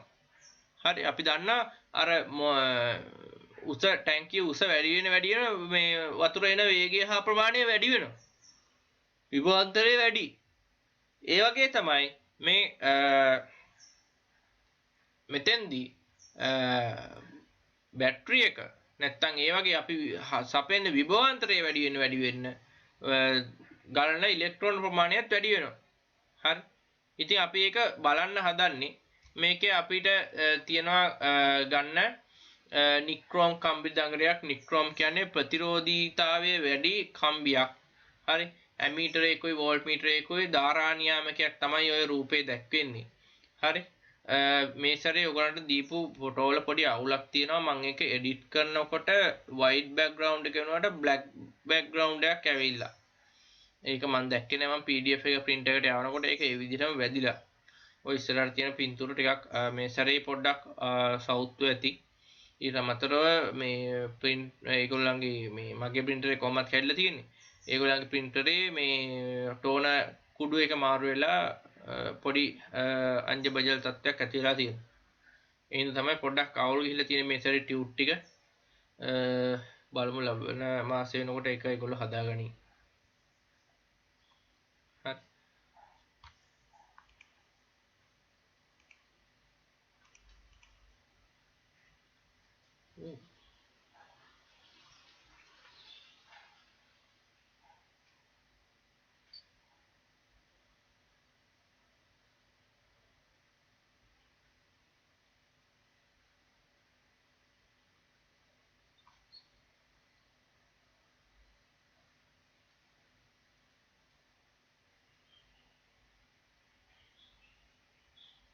මේ රෙකෝඩින් එක බලන පුතෙක් ඉන්නවා නම් පොඩ්ඩක් ඉන්න ක්ලාස් එකට සිග්නල් නැති වුණා ඒක වෙනකම් මේ ඉන්නේ. පුතේ මාව ඇහෙනවද? ඇහෙනවා සර්. හරි මට සිග්නල් නැති වුණා. දැන් හරි. හරි. අපි මේකේ ට ගන්නවා මේ ධාරා නියාමකයේ ගන්න අපිට සපයන විදුලිය ප්‍රමාණය වෙනස් කරන්න. මේ ධාරා නියාමකයෙන් පුළුවන් අපිට පරිපථයකට සපයන විදුලිය වෙනස් කරන්න. හරි මේකේ තියෙන්නේ නික්‍රෝම් කම්බි දංගරයක්. ඒක දිග වෙනස් කරනකොට ප්‍රතිරෝධය වෙනස් වෙලා ඒක පොඩ ලොකු කතන්දරයක්. හරි මේ ධාරා නියාමකයෙන් පුළුවන් අපිට පරිපථයකට දෙන විදුලිය සැරින් සැරේ වෙනස් කරන්න. හරි දෙන ධාරාව වෙනස් කරන්න පුළුවන්. හරි එතකොට අපි මේ ධාරා නියාමකය ගන්නේ අපි මේ පරීක්ෂණය කරනකොට අපිට ඕනි වෙනවා ධාරාව පොඩ්ඩක් විටින් විට වෙනස් කරන්න. 5 වතාවක් විතර ධාරාව වෙනස් කරන්න ඕනි වෙනවා. ඉතින් ඒකට තමයි අපි මේ ධාරා නියාමකය ගන්න. හරි එතකොට මේකේ කියලාම තියෙනවා ධාරා නියාමකයක් යොදාගන්නේ එය සීරු මාරු කරමින් නික්‍රෝම් කම්බි දඟරයට බලපාන විභවාන්තරය හා ඒ තුලින් ගලන ධාරාව වෙනස් කර ගැනීමටයි ධාරා නියාමකයේ පරිපථ සංකේතය තමයි මේක. මම මේක පොඩ්ඩක් සරලව ඔයගලන්ට ඇඳලා පෙන්නන්නම් මෙතන මොකද්ද කරන්න කියලා. ඉන්න පොඩ්ඩක්. අපි කරන්නේ මේක. මොකද්ද? මේක. අපි මෙහෙම බැටරියක් ගන්නවා. මේ බැටරියෙන් මෙහෙම සම්බන්ධ කරනවා ධාරා නියාමකයට.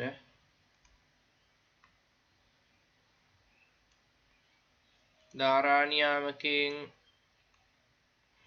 මේක අරන් අපි නික්‍රෝම් කම්බියකට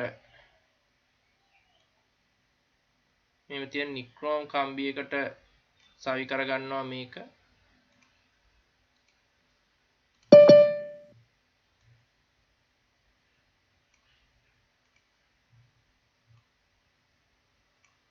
ඊට පස්සේ අපි මේක ඇමීටර් එකකට සම්බන්ධ කරගන්නවා.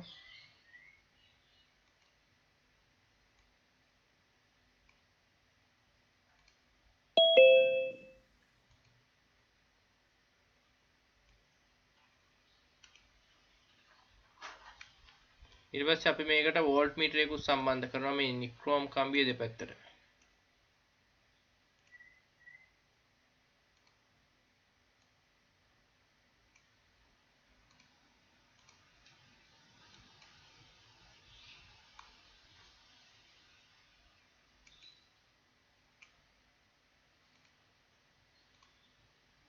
මේක වෝල්ට් මීටරය, මේක ඇමීටරය. ඔන්න ඔච්චරයි සරල පරිපථයක් තියෙන්නේ. හරි මේ තියෙන ධාරා නියාමකය.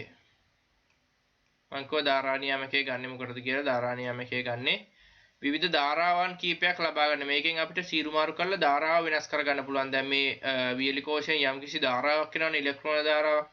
ඒක වෙනස් කරගන්න පුළුවන් අපිට මේ ධාරා නියාමකය මගින්. හරි. අපි එක් අවස්ථාවකදී යම්කිසි ධාරාවක් ගලන්න යනවා. හිතන්නකෝ අපි ඇම්පියර් එකක් ගලන්න යන මේ හදනවා කියලා. මේ ධාරා නියාමකයේ සීරු මාරු කළා මේ පරිපථයෙන් ඇම්පියර් එකක් ගලන්න හදනවා. ඇම්පියර් එකක් ගලන්න හදලා ඉවරලා මේ ඇම්පියර් ප්‍රමාණය ඊට පස්සේ වෝල්ට් ප්‍රමාණය බලනවා. කොච්චරක් වෝල්ට් ප්‍රමාණයක් ඒ වෙලාවේ විභවාන්තරයක් මේ මෙතන දුඹුරු පාට මේ තියෙන්නේ නික්‍රෝම් කම්බි දඟරනේ නික්‍රෝම් කම්බියනේ. ඒ නික්‍රෝම් කම්බිය දෙපස වෝල්ටීයතාවය බලනවා. හරි. අන්න બોලේ ඔක්කොම ටික මැරිලා ගියා. ඊට පස්සේ අපි මේ ධාරා නියාමකයේ ආපහු සීරු මාරු කළා. ඇම්පියර් 1.5ක් විතර ගලන්න යවනවා. එතකොට මේකෙන් අපිට මැනගත්ත හැකි මේකෙන් කොච්චර මේ පරිපථයෙන් කොච්චර ධාරාවක් යනවද කියලා. ඒ වෙලාවේ වෝල්ටීයතාවය මැනගන්නවා. ඇම්පියර් 2ක් යවලා වෝල්ටීයතාවය මැනගන්නවා. මෙහෙම ඇම්පියර් 3 4 ඒ වගේ විවිධ ඇම්පියර් ගණන් යවලා අපි ඇම්පියර් ගණන වෙනස් කරගන්නේ මොකෙන්ද? ධාරා නියාමකයෙන්. විවිධ ඇම්පියර් ගණන් යවලා ඒකට ඒ අවස්ථාවේදී නික්‍රෝම් කම්බිය දෙපස තියෙන වෝල්ටීයතාවය අපි මැනගන්නවා. හරි. ඒකට තමයි මේ වැඩේ කරන්නේ අපි. හරි. මේ තියෙන්නේ ඒ ඇටවුම. මම මේකත් පොඩ්ඩක් පැහැදිලි කරන්නම්. මේත් ඒකම තමයි. හරි. මෙන් තියෙනවා බැටරි ටික සම්බන්ධ කරලා. බැටරි ටික සම්බන්ධ කරලා තියෙනවා නික්‍රෝම් කම්බි දඟරේට. ඒකෙන් සම්බන්ධ කරලා තියෙනවා මේ ධාරා නියාමකය. මෙතන ස්විච් එකක් තියෙනවා ඕන වෙලාවට ඔන් ඔෆ් කරගන්න. ඇමීටරයක් තියෙනවා ගලන ධාරාව මැනගන්න. නික්‍රෝම් කම්බිය දෙපස විභවාන්තරයමයි නම් මෙන්න මේ විදිහට වෝල්ට් මීටරය දෙපැත්තට සම්බන්ධ කරන්න ඕනේ. හරි. අපි ධාරා නියාමකයේ පොඩ්ඩක් සීරු මාරු කරලා ඇම්පියර් නිශ්චිත ඇම්පියර් ගණනක් යන්න හදලා ඉවරලා ඒ වෙලාවේ වෝල්ටීයතාවයමයිනවා. ආය ධාරා නියාමකය වෙනස් කරලා ඇම්පියර් ගාන වෙනස් කරලා ආය වෝල්ටීයතාවයමයිනවා. ඒ වගේ ඇම්පියර් ගාන 5 වතාවක් විතර වෙනස් කරලා ඊට ඇදරිව වෝල්ටීයතාවයන් මයිනවා. ඒ එක් අවස්ථාවකදී කොච්චර වෝල්ටීයතාවයන් තිබ්බද කියලා. මේ වෙලාවේදී අපි මේ ධාරා නියාමකය වෙනස් කරලා ඉවරලා මේ ස්විච් එක දාලා ඉවරලා දාව ගමන් වෝල්ටීයතාවය මැනගෙන ආපහු මේ ස්විච් එක ඕෆ් කරන්න ඕනේ. නැත්නම් විවෘත කරන්න ඕනේ. ඒකට හේතුව තමයි කරන්ට් එක යනකොට මේ නික්‍රෝම් දඟරේ රත් වෙන්න පුළුවන්. රත් වුණොත් මේ ගන්න මොනවද රීඩින්ග්ස් ගන්න අංක වරදින්න පුළුවන්. ඒ හින්දා මේ ධාරා නියාමකයෙන් නැත්තම් මේ නික්‍රෝම් දඟරයෙන් ගන්න ධාරාව ඉතාමත් කෙටි කාලයකට අපි සීමා කරනවා. ස්විච් එක දාපු ගමන් වෝල්ටීයතාවය මේ ඇමීටර් පාඨාංකයයි මැනගෙන ටක් ගාලා ඕෆ් කරනවා ඒක. හරි. මේක කියලා තියෙනවා මේක කියලා තියෙන ඔයගන්ට ඒක highlight කරගත්තත් කමක් නැහැ. මේ තියෙන්නේ මම ඒක කොටු කරලා පෙන්නන්නම්. මේ තියෙන්නේ ස්විච් එක සංවෘත කළ වෝල්ට් මීටරයේ පාඨාංකයද ඇමීටරයේ පාඨාංකයද හැකි ඉක්මනින් ලබාගෙන ස්විච් එක විවෘත කරන්න. ස්විච් එක සංවෘත කළ විගසම පාඨාංක ලබාගෙන ස්විච් එක විවෘත කර යුත්තේ ඇයි කියලා තියෙනවා. මොකද්ද? නික්‍රෝම් කම්බි දඟරේ උෂ්ණත්වය වැඩි විය හැකි බැවිනි. උෂ්ණත්වය නියතව තබාගෙන මේ ක්‍රියාකාරකම කරන්න ඕනි. උෂ්ණත්වය වෙනස් වුණොත් එහෙනම් මේකේ පාඨාංක මේ වරදින්න පුළුවන්. ඒ හින්දා අපි උෂ්ණත්වයේ නියතව තියාගන්න පොඩි වෙලාවකයි කරන්ට් එක දෙන්නේ. කරන්ට් එක වැඩි වෙලාවක් දීගෙන හිටියොත් එහෙම මේ නික්‍රෝම් කම්බි දඟර රත් වෙන්න පුළුවන්. හරි මේ කොටස පුතේ highlight කරගන්න.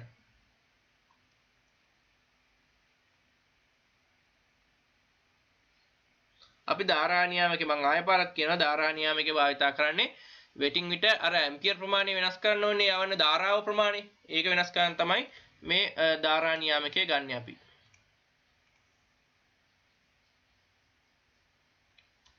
මේ වීඩියෝ එකේ පෙන්නනවා කොහොමද ඒ පරීක්ෂණය කරන්න කියලා.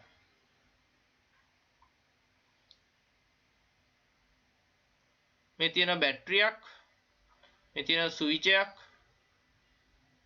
මේ ධාරා නියාමකය, මේ වෝල්ට් මීටරය, මේ ඇමීටරය, මේ අඩිරූල, මේ නික්‍රෝම් කම්බිය.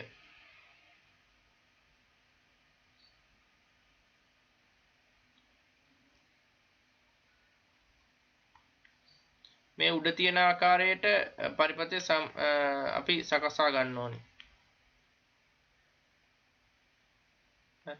මේ තියෙන්නේ අර නික්‍රෝම් කම්බිය මේ පෙන්වලා තියෙන එක වටේට වෝල්ට් මීටරය සම්බන්ධ කරලා තියෙන මේ. ඊට පස්සේ මෙතන මේ ධාරා නියාමකයේ තියෙනවා. මෙතන යතුරු තියෙනවා. මෙතන බැටරිය තියෙනවා. මේ ශ්‍රේණිගත විදිහට ඇමීටරය සම්බන්ධ කරලා තියෙනවා. සමාන්තරගත විදිහට වෝල්ට් මීටරය සම්බන්ධ කරලා තියෙනවා.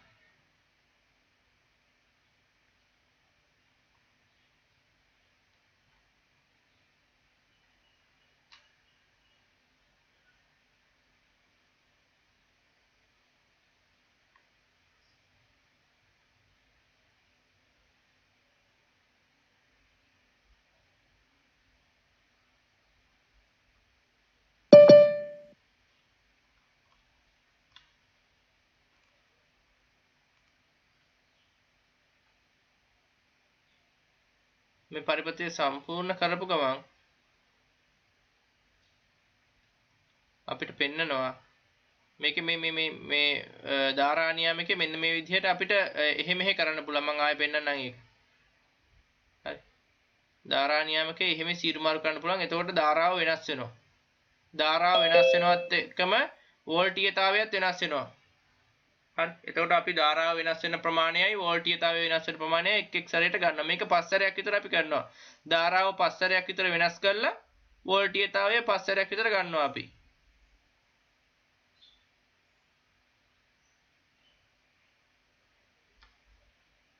මේ ආයෙ වෙනස් කරනවා. එතකොට ඇම්පියර් ගාන වෙනස් වෙනවා වෝල්ටීයතාවය වෙනස් වෙනවා. මේ විදිහට අපි මේ වැඩේ පස් සැරයක් විතර ගන්නවා. හරි. එතකොට අපි දැන් ඕගොල්ලන්ගේ රූපේ තියෙන ඕගොල්ලන්ගේ මේකේ තියෙන graph එකක් 7 වෙනි පිටුවේ අන්තිමට හරි විභවාන්තරය සහ ධාරාව දාන්න. දැන් මේකේ තියෙන්නේ මේ ඇමීටර් පාඨාංකය මේ ඇමීටර් රීඩින් කියලා තියෙන්නේ ධාරාව. ඔයගොල්ලන්ගේ තුන්වෙනි කොටසේ තමයි ධාරාව දාන්න තියෙන්නේ. මේකේ මේ අර වගුව පොඩ්ඩක් මාරු වෙලා තියෙන්නේ. මේක ඉස්සෙල්ලාම ඇමීටර් පාඨාංකය දෙවෙනියට වෝල්ට් මීටර් පාඨාංකය තියෙන්නේ. නැත්නම් විභවාන්තරය. ඔයගොල්ලන්ගේ දීලා තියෙන වගුවේ තියෙන්නේ ඉස්සෙල්ලාම වෝල්ට් මීටර් පාඨාංකය දෙවෙනියට ධාරාව. ඒ විදිහට දාගන්න ඕනිය. පොඩ්ඩක් මාරු කරලා දාගන්න. මේ පාඨාංක ටිකම දාගන්න. හරි. මේ පාඨාංක ටික දාගෙන ඕගොල්ලෝ තනියෙන් හදන්න මේක ටික. දැන් මේකේ නම් 2යි කියලා ඇවිල්ලා තියෙනවා. මේක විසඳලා තියෙන මේ වීඩියෝ එකේ මට ඒක ලයින් කරන්න විදියක් නැහැ. හරි. මෙතෙන්දි පුතේ අපි මේ තුන්වෙනි එකේ කරන්නේ දැන් අපි පළවෙනි දැන් ඔයගොල්ලන්ගේ වගුවේ දීලා තියෙන වගුවේ හැටියට පළවෙනි තීරුවේ තියෙන විභවාන්තරයනේ. දෙවෙනි තීරුවේ තියෙන ධාරාව. හරි. විභවාන්තරයේ බෙදීම ධාරාව කියලා ඉවරලා v බෙදීම i කියලා උත්තරයක් ගන්නවා. දැන් උදාහරණයක්. දැන් මෙහෙමනේ ඔයගොල්ලන්ගේ තියෙන්නේ මොකද්ද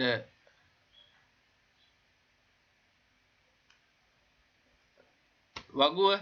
හරි. මේ විදිහටනේ වගුව තියෙන්නේ. දැන් මේකේ එක සැරේක අපිට විභවාන්තරය එනවා 0.6යි කියලා. හරි. ධාරාව එනවා 0.3යි කියලා. හරි. මේ තියෙන්නේ v නේ 0.6යි කියලා ආවේ v. ධාරාව i නේ. ධාරාව අපි හඳුනන සංකේතය තමයි i. හරි. ධාරාව මයින්නේ ඇම්පියර් වලින් ධාරාව හඳුන්වන්නේ I වලින්. හරි. එතකොට ධාරාව වෙනවා 0.3යි කියලා. V බෙදීම I කියලා කියන්නේ මෙන්න මේක බෙදීම මෙන්න මේක. මේ වෙලාවේ V මේක I මේක. ඒ කියන්නේ 0.6 බෙදීම 0.3 කීයද? 2යි. හරි. දෙවෙනි අවස්ථාවටත් ඔය වැඩේ කරන්න. V බෙදීමයි. තුන්වෙනි අවස්ථාවටත් V බෙදීමයි. හතරවෙනි අවස්ථාවටත් V බෙදීමයි. එහෙම සම්පූර්ණ කරලා බලන්න මම අර පෙන්නන්නම් ඔයගලන්ට. මේ දීලා තියෙන පිළිතුරු හරිද කියලා බලන්න.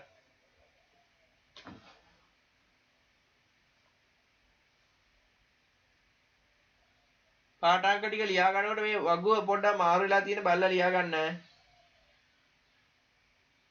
ඔය වීඩියෝ එකේ ඇමීටර් පාඨාංකයේ තියෙන්නේ ඉස්සෙල්ලාම දීලා තියෙන graph එකේ ඇමීටර් පාඨාංකය කියන්නේ දෙවෙනියට.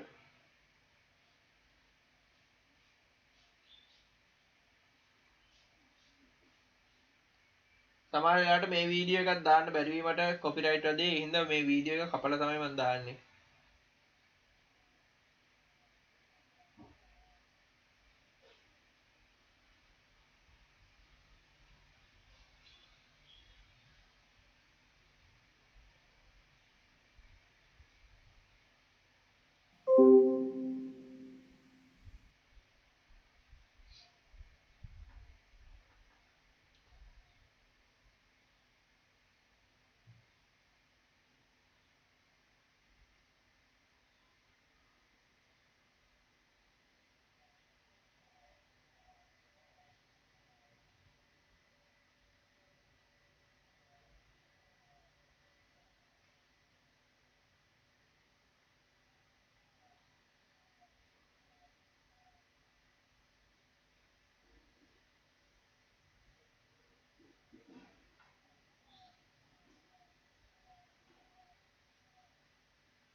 හරි නේද? හරි. බලන්න හැම වෙලාවකදීම හරි හැම වෙලාවකදීම V බෙදීම I අගය එකම අගයක්. වෝල්ටීයතාවයේ බෙදීම ධාරාවගේ එකම අගයක් එන්නේ. දිනුෂ්ක ගිහිල්ලා ඉඳලා දැන් එන්නේ.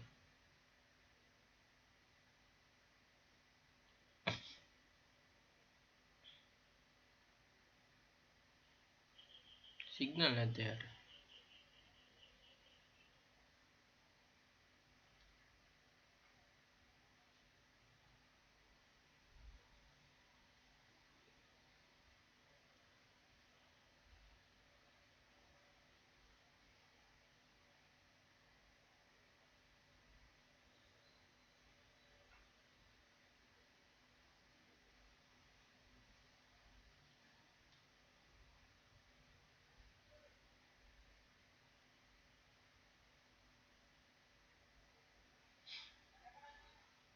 හරි මේ හැම අවස්ථාවකම V බෙදීම I අගය මේ එක එක අවස්ථා පහේදීම ඒවට අදාළ V බෙදීම I අගය එකම අගයක් එන්නේ.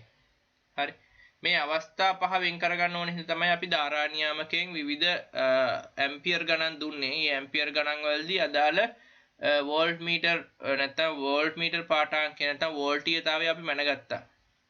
හරි ඒ ධාරාවට ඒ වෝල්ට් මීටර් පාඨාංකය තමයි අපි ගත්තේ. ඒකෙන් V බෙදීම I කියන සම්බන්ධතාවය අපි ගත්තා.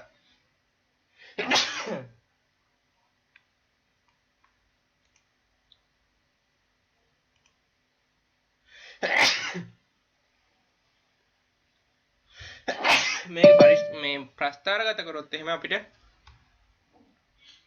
V ට ඉදිරිව I ප්‍රස්ථාරගත කරොත් අපිට ඔන්න ඔයගේ ප්‍රස්ථාරයක් එනවා.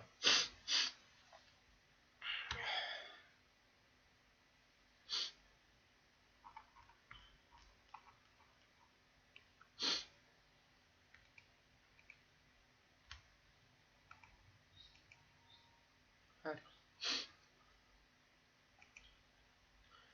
මේ හැම අවස්ථාවකදීම විභවාන්තරය බෙදීම ධාරාව සඳහා ලැබෙන ලැබෙනාගේ නියතයක්. දැන් මෙතෙන්දී උදාහරණයක් ගත්ත දිනුෂ්ක අර වග්ගුව සම්පූර්ණ කරගත්තද පුතේ ඔයා?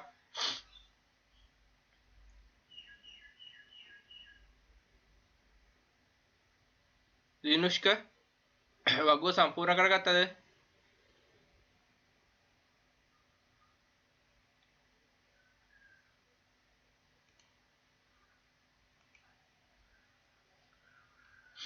දිනුෂ්ක මාව ඇහෙන්නේ නැද්ද පුතේ ඔයාට?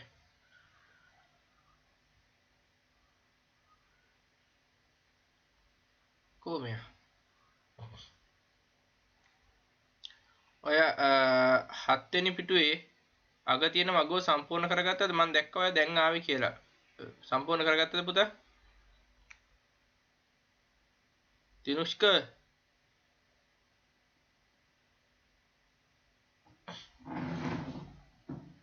හරියට ඇහෙන්නේ නැහැ මම හිතන්නේ. ඔව් ආයි ගියා. බලන්න පුතේ මේ හැම අවස්ථාවකදීම විභවාන්තරය බෙදීම ධාරාව කියන අගය සඳහා ඔය වගුව බලපුවාම ගන්න තේරෙනවා ඇති විභවාන්තරය බෙදීම ධාරාව v බෙදීම i අගය එකම අගයක් තමයි ආවේ අවස්ථා පහටම. හරි. මෙසේ නියත අගයක් ලැබීමට නම් සන්නායකවල උෂ්ණත්වය නියතව පවත්වා ගන්න ඕනි. යන්නේ ඒ හින්දා තමයි අපි වැඩි වෙලාවක් කරන්ට් එක යවුවේ නැත්තේ. ටක් ගාලා පාඨාංග ගත්ත ගමන් ස්විච් ඔෆ් කරලා දැම්මේ ඒකයි. හරි. එහෙම නැති වුණොත් එහෙම සන්නායක රත් වුණ ගමන්ම මේ v බෙදීම i අගයන් වෙනස් වෙනවා. හරි. මේ සම්බන්ධතාවය ජෝර්ජ් සයිමන් ඕම් කියන විද්‍යාඥයා තමයි හොයාගත්තේ. ඒ නිසා මේ සම්බන්ධතාවයට ඕම් නියමයේ ලෙස හඳුන්වනවා. ඒතර ඕම් නියමයෙන් කියන්නේ මොකක්ද කියලා අපි බලමු. මේක ලියා ගන්න තියනවද? ඔව්. මැද එක ලියා ගන්න තියෙනනේ. කිඹුන් ගියා සෑහෙන ඇයි දන්නේ.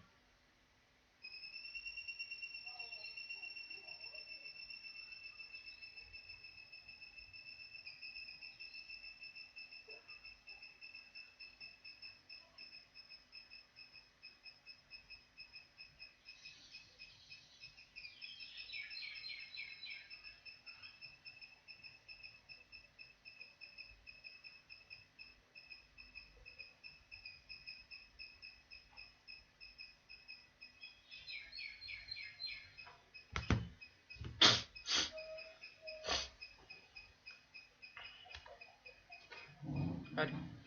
අපි බලමු ඕම් නියමයෙන් මොකක්ද කියන්නේ කියලා. ඕම් නියමයෙන් කියනවා සන්නායකයක උෂ්ණත්වයේ නියත විටදී උෂ්ණත්වය වෙනස් වෙන්නේ නැහැ. උෂ්ණත්වය වෙනස් වුණොත් ඕම් නියමය වෙනස් වෙනවා. උෂ්ණත්වයේ නියත විටදී සන්නායකය තුලින් ගලන ධාරාව I සන්නායකයේ දෙකළවල විභවාන්තරය v ට අනුලෝමව සමානුපාතිකයි කියලා කියනවා. ඒ කියන්නේ I වැඩි වෙනකොට v වැඩි වෙනවා. නැත්නම් v වැඩි වෙනකොට I වැඩි වෙනවා. එහෙම නැත්නම් v අඩු වෙනකොට I අඩු වෙනවා. නැත්නම් I අඩු වෙනකොට v අඩු වෙනවා. එහෙම. හරි. අර අඩු වෙනකොට අඩු වෙනවයි වැඩි වෙනකොට වැඩි වෙනවයි සම්බන්ධතාවයට අපි කියනවා අනුලෝම සමානුපාතිකයි කියලා. හරි. ඕකේ විරුද්ධ වචනේනේ ප්‍රතිලෝම සමානුපාතිකයි කියලා කියන්නේ. ප්‍රතිලෝම සමානුපාතිකයි කියන්නේ එකක් වැඩි වෙනකොට අනික අඩු වෙනවා නම් නැත්නම් එකක් අඩු වෙනකොට අනික වැඩි වෙනවා නම් අන්න ඒක තමයි අපි කියන්නේ ප්‍රතිලෝම කියලා. මෙතන සම්බන්ධතාවය අනුලෝමයි. v අඩු වෙනකොට I අඩු වෙනවා. v වැඩි වෙනකොට I වැඩි වෙනවා. හරි. එතකොට ඕම් නියමයෙන් කියන්නේ උෂ්ණත්වයේ නියත වටදී I සහ v අතර තියෙන්නේ අනුලෝම සම්බන්ධතාවයක්.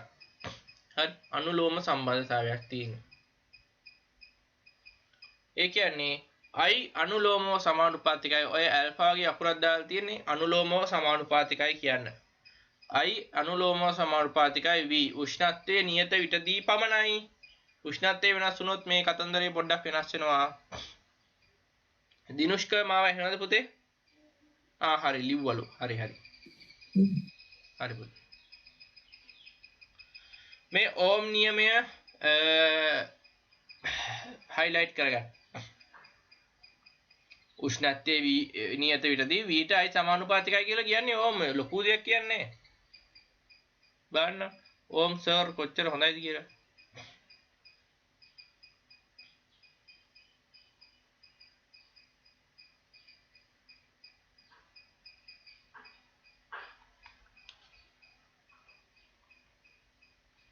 තනුජ අකින්දු ඇත් එක්ක දින්නේ.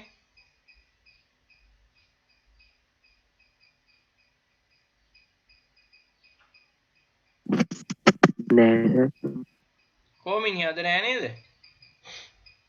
ඔව් අද මේ ඉස්කෝලේ වැඩකට ටවුන් ගිහිල්ලා ඉස්කෝලේ වැඩකට ඌ ටවුන් යන්නේ. ඇයි මේ ප්‍රින්සිපල්වත් යන්න එපා. මෙයා ප්‍රින්සිපල්ද?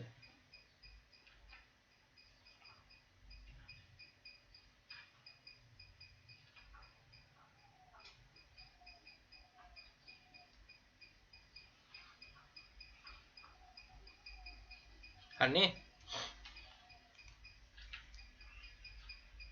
මේ නිසා v බෙදීම i යනු නියත අගයක්. දැන් මෙහෙමයි පුතේ. දැන් මේකේ ඔයගලන්ගේ සම්බන්ධතාවය මම ඔයගලන්ට පැහැදිලි කරන්නම් මෙහෙම. දැන් v i ගමකෝ. මේ දෙක අතර තියෙන අනුලෝම සමානුපාතිකත්වයක්. ඒ කියන්නේ v අපි හිතමුකෝ v 10 තිබ්බ කියලා. i 5 තිබ්බ කියමුකෝ. හරි. v දෙගුණකින් වැඩි වුණොත් v 20 වුණොත් i මොකද වෙන්නේ? දෙගුණකින් වැඩි වෙනවා 10 වෙනවා. හරි.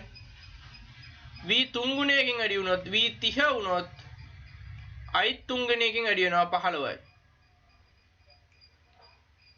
v 4 ගුණයකින් වැඩි වුණොත් v 40 වුණොත් i 4 ගුණයකින් වැඩි වෙනවා 20යි.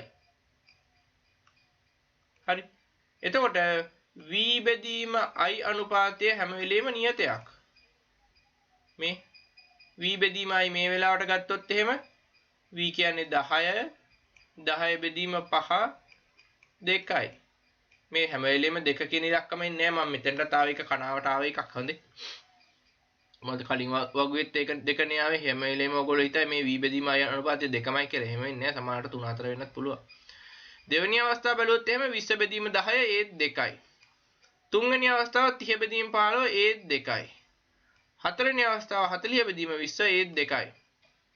හැම වෙලේම v බෙදීම i යනු නියත අගයක්. ඒක දෙකම වෙන්න ඕනේ නෑ. මම මේ ගත්ත උදාහරණ ඔක්කොම ආවේ දෙක විදිහට එන විදිහට ආවේ. හැබැයි දෙකම වෙන්න ඕනේ කියලා නෑ. නියත අගයක්. හැබැයි ඒක වෙනසට වෙනස් වෙන්නේ නෑ. v බෙදීම i කියන එක උෂ්ණත්වය නියත නම්. හරි. උෂ්ණත්වය නියත නම්.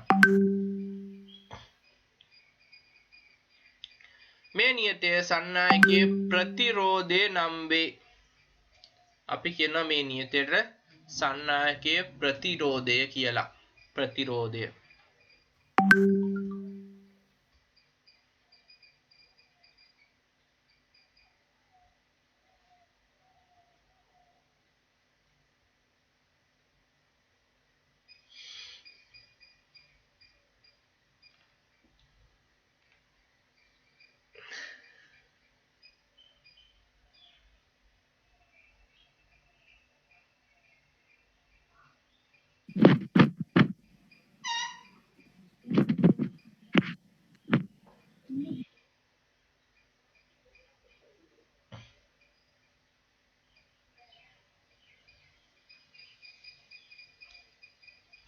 හරි.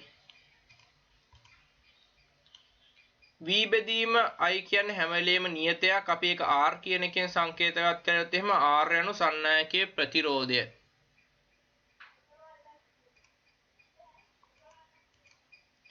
ප්‍රතිරෝධයේ මයින ඒකකය ඕම්. ප්‍රතිරෝධයේ මයින්නේ ඕම් වලින්.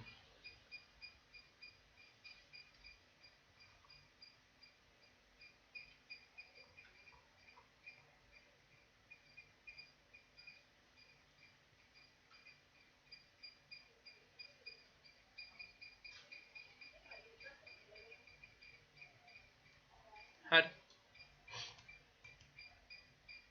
සන්නායකයේ දෙකලවරට වෝල්ට් එකක විභවාන්තරයක් යෙදූ විට එතුලින් ඇම්පියර් එකක ධාරාවක් ගලයි නම් ඒ සන්නායකයේ ප්‍රතිරෝධය ඕම් එකක් ලෙස අර්ථ දක්වා ඇත.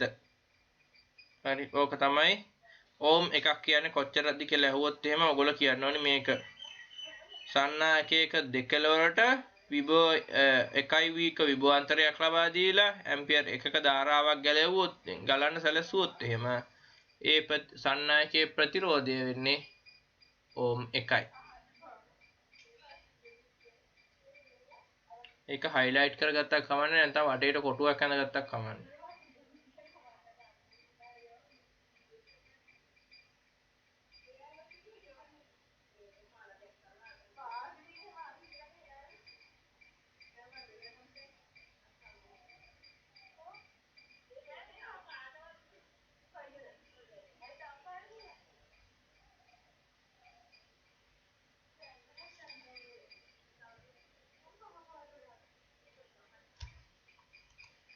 හරි.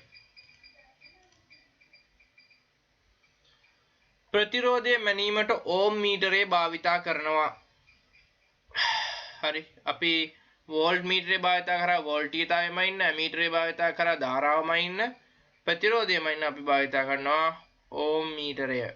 ඕම් මීටරය කියලා මීටරයක් තියෙනවා.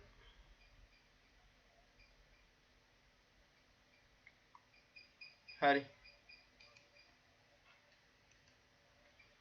ඉහත ක්‍රියාකාරකම අපි අර කලින් ක්‍රියාකාරකම අර ධාරා නියාමකයෙන් අර අවස්ථා පහකදී ලබාගත්තේ පරීක්ෂණයක් කළා අන්නේ ක්‍රියාකාරකමෙන් ලබාගත් දස්ත උපයෝගී කරගෙන ප්‍රස්ථාරයක y අක්ෂයට විභවාන්තරයත් x අක්ෂයට ධාරාවත් සලකුණු කරගෙන ප්‍රස්ථාරයක් ඇඳ විට ඒ පහත ආකාරයේ ගනීලු. මම පහත ආකාරය පෙන්වන්නේ නැහැ. ඔයගොල්ලෝ අඳින්න බලන්න. විනාඩි 5ක් දෙන්න. y අක්ෂයට විභවාන්තරය ගන්නලු x අක්ෂයට ධාරාව ගන්නලු. හරි අරන් අර වගුවේ විදිහට වගුවේ දත්ත ටික උපයෝගී කරන ප්‍රස්ථාරයක් හරි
හරි නේද? ඔයගලන්ට එන්න ඕනි මෙන්න මේ වගේ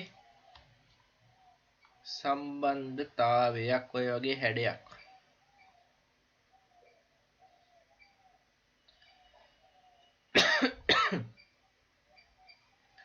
හරි ඊගාවට අපිට තියෙන්නේ සන්නායකයක ප්‍රතිරෝධතාවය කෙරෙහි බලපාන සාධක